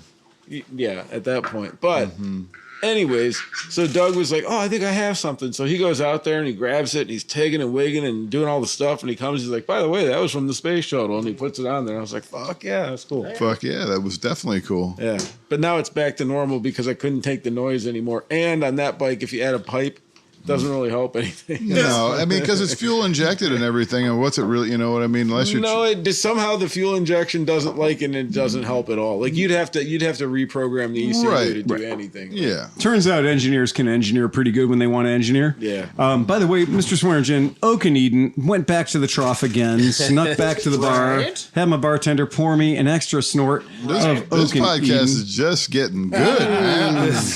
Into hour 3. Oh my God! If you've hung around this long, my friends, you are truly a degenerate.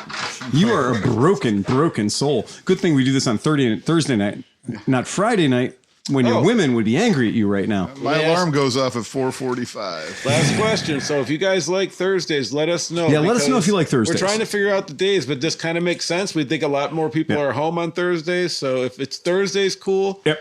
Throw us a message through here, through the Gmails. Yeah, ClevelandMoto@gmail.com. Send those messages out. We'll get back to you, I promise. Or you can actually become a Patreon. Show up sometime. If you're a Patreon member and you show up, I promise you, we will reward you with hospitality. You're getting a hoofing. You're going to get a hoofing. We have had or a loofing. Well, and Thursdays too. Yeah. You guys, and he's threatened a couple times. Grumpy Sewer Guy. Oh, believe me. You're only going to get him on a Thursday. Cash in that check. Yeah, we got to get GSG. Mr. Hoffert, your presence is requested in the basement of the Ratskeller. We need you here, buddy. It's been a long time. We miss you. Well, and he's also had that problem with the drain back there. So there is, right. Put into work. That's it. Like the aroma of the. Well, that is where the sump pump is back in the corner. What people Isn't that something? Not yet. Something special. The salubrious confines of the Ratskeller are only made better by those who imbibe and enjoy the presence. Here we have. This has been the best thing we ever bought. Was this podcast studio? Was this house? Hey, yes. We got direct answers coming. Oh yeah, we do. Yeah, there you go. BTM Productions. Yeah, Thursday's good. I watch wrestling on Friday night. The entire reason. That's nice. God, that was insane. That is crazy, man. That is like where you shout out to the universe and the universe shouts back. I looked into the void. Well, that was the insane thing. You sent me the listing, and I'm like, Phil, I can't afford to buy a house. You said, no. This is where you're gonna live. We already bought it. It took us 51 minutes to buy this house. We saw the basement. It's kind of a deal breaker. Fuck the rest of it. Fuck the rest of it. The basement was fine. The whole top of the house could care less about. And I have improved upon it. It has. The basement got bigger. I don't know how the fuck you did that. Without digging anything, you made the basement bigger. It's pretty cool. Yeah. What do you wait. There you go. Drink the Kool-Aid. Drink the Kool-Aid. Yeah, that's it. Yeah. What's the correct number of CB350s to have? +1. All of them. Yeah, right. No, at this point, 0. I'm completely happy. I'm a little bit. Oh, you're. I'm trying to get rid of my CB350. Just take it by skid mark and throw it out the window. You throw it out the window at skid mark, they'll do something good with it. Believe me. There's nothing better could happen to a CB350 than to become part of the Moto Go universe. Oh yeah. Because then that CB350 lives on for generations to come. In perpetuity. perpetuity. And it's doing the best thing it can is it's training future mechanics. Oh, yeah. Because there never are enough mechanics. Look, ever. I tell people this all the time because with Becky, I travel. Sometimes there's one too many. I travel with Becky to all these events. Yeah. And this is a pro tip.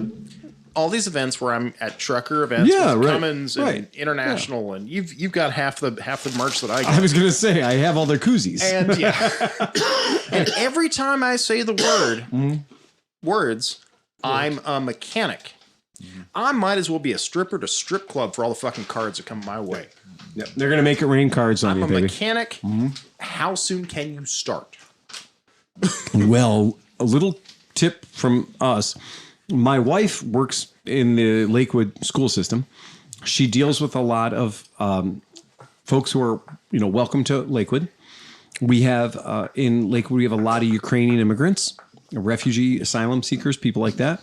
And I'm trying desperately right now to acquire a slightly underage Ukrainian boy. I don't know if it's entirely kosher. But, Oh wait, did that come out wrong? Did that sound weird? I don't know. Did it? Sean, you had a litmus test here. Okay. So if Thin ice. if things go well, we're gonna do our part to support Ukraine and to help ourselves to a young mechanic. So we're working really hard to help Tom and to bring a because everybody you bring back there looks at it all and goes, "Fuck this!" It's terrifying. No, it is like to people who. Sleepy was back there today. Oh, yeah. And Sleepy was like, God damn, Tom's doing a great job. I did. I said, man, it looks like you guys really cleared out a lot of bikes that were in the back shop. Because I have to admit, Well, now that there's not a Japanese Shinto temple hearse back there, that's probably helpful. Well, the first time I went back there, Sometimes like life spills into business. Yeah. That's true. Right. We've had weird shit back there. We've had Apes, we had three-wheelers, we've had hearses, all kinds of crap. But, we've been so hard pressed to try to find an extra mechanic and somebody to help out with Tom because it's hard. It's really tough to do what Tom's doing as a one-man show. Because sometimes you just need another pair of eyes. Sometimes you need another pair of hands. Yeah. There's a lot of stuff that you do where it's just easier to be, part of a team. And, we've been trying to work with, ultimately, I feel like some sense of obligation to help somebody who's displaced or help somebody who's having a rough time. And my heart goes out to people that have had that trauma, that have that going on. That's why I had to rescue Tom from New Orleans. Yeah, it's pretty traumatic. Now, Tom's playing it off like it's no big deal. But that gang was serious. If he walked those streets again, they were going to get him. No. they try all the time. I mean, I was back. They try all the time. He went back last week. Oh, I was back last week. Yeah. And I was like, not the same. And the problem is, like, everybody my age or older that is still there is just like, wow, you got real old. And I'm like, ooh. Yeah, guess what? It's just one of those things that we feel like with our shop in particular, we basically want to be a fun place for people to come and do cool shit. And if people can come and do cool shit, we can give them enough money they can live. That's great. That's the best thing in the world. Everybody's happy. It's cool.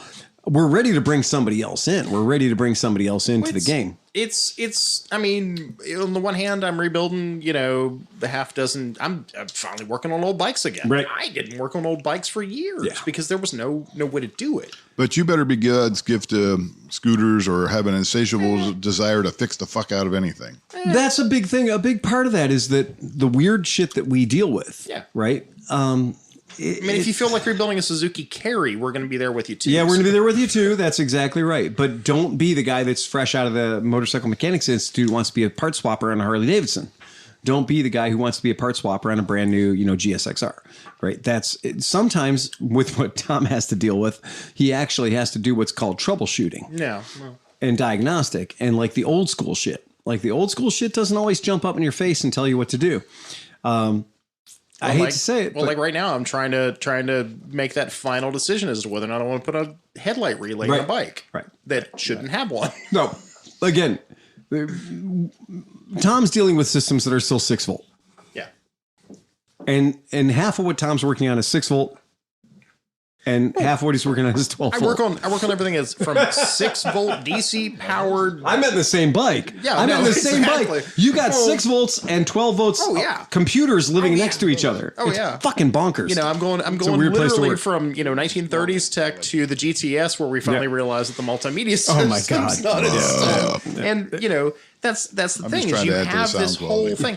And if I could find somebody young Oh, yeah. who wants to learn how to work on a 6-volt points bike, all the way up to CAD CAM, freaking, GTS crazy tech, or the new Morinis. Those are gonna Uncle be Fester back there sounded a little weird, asking for it's got to be young or whatever. No, No, the problem is I'm 50. I can't do this for another 15 years. That's the sad thing is anybody, okay, if you're in the audience and you understand how points and condensers work, you are in the goddamn minority. I could put together a 10-question test. Yeah.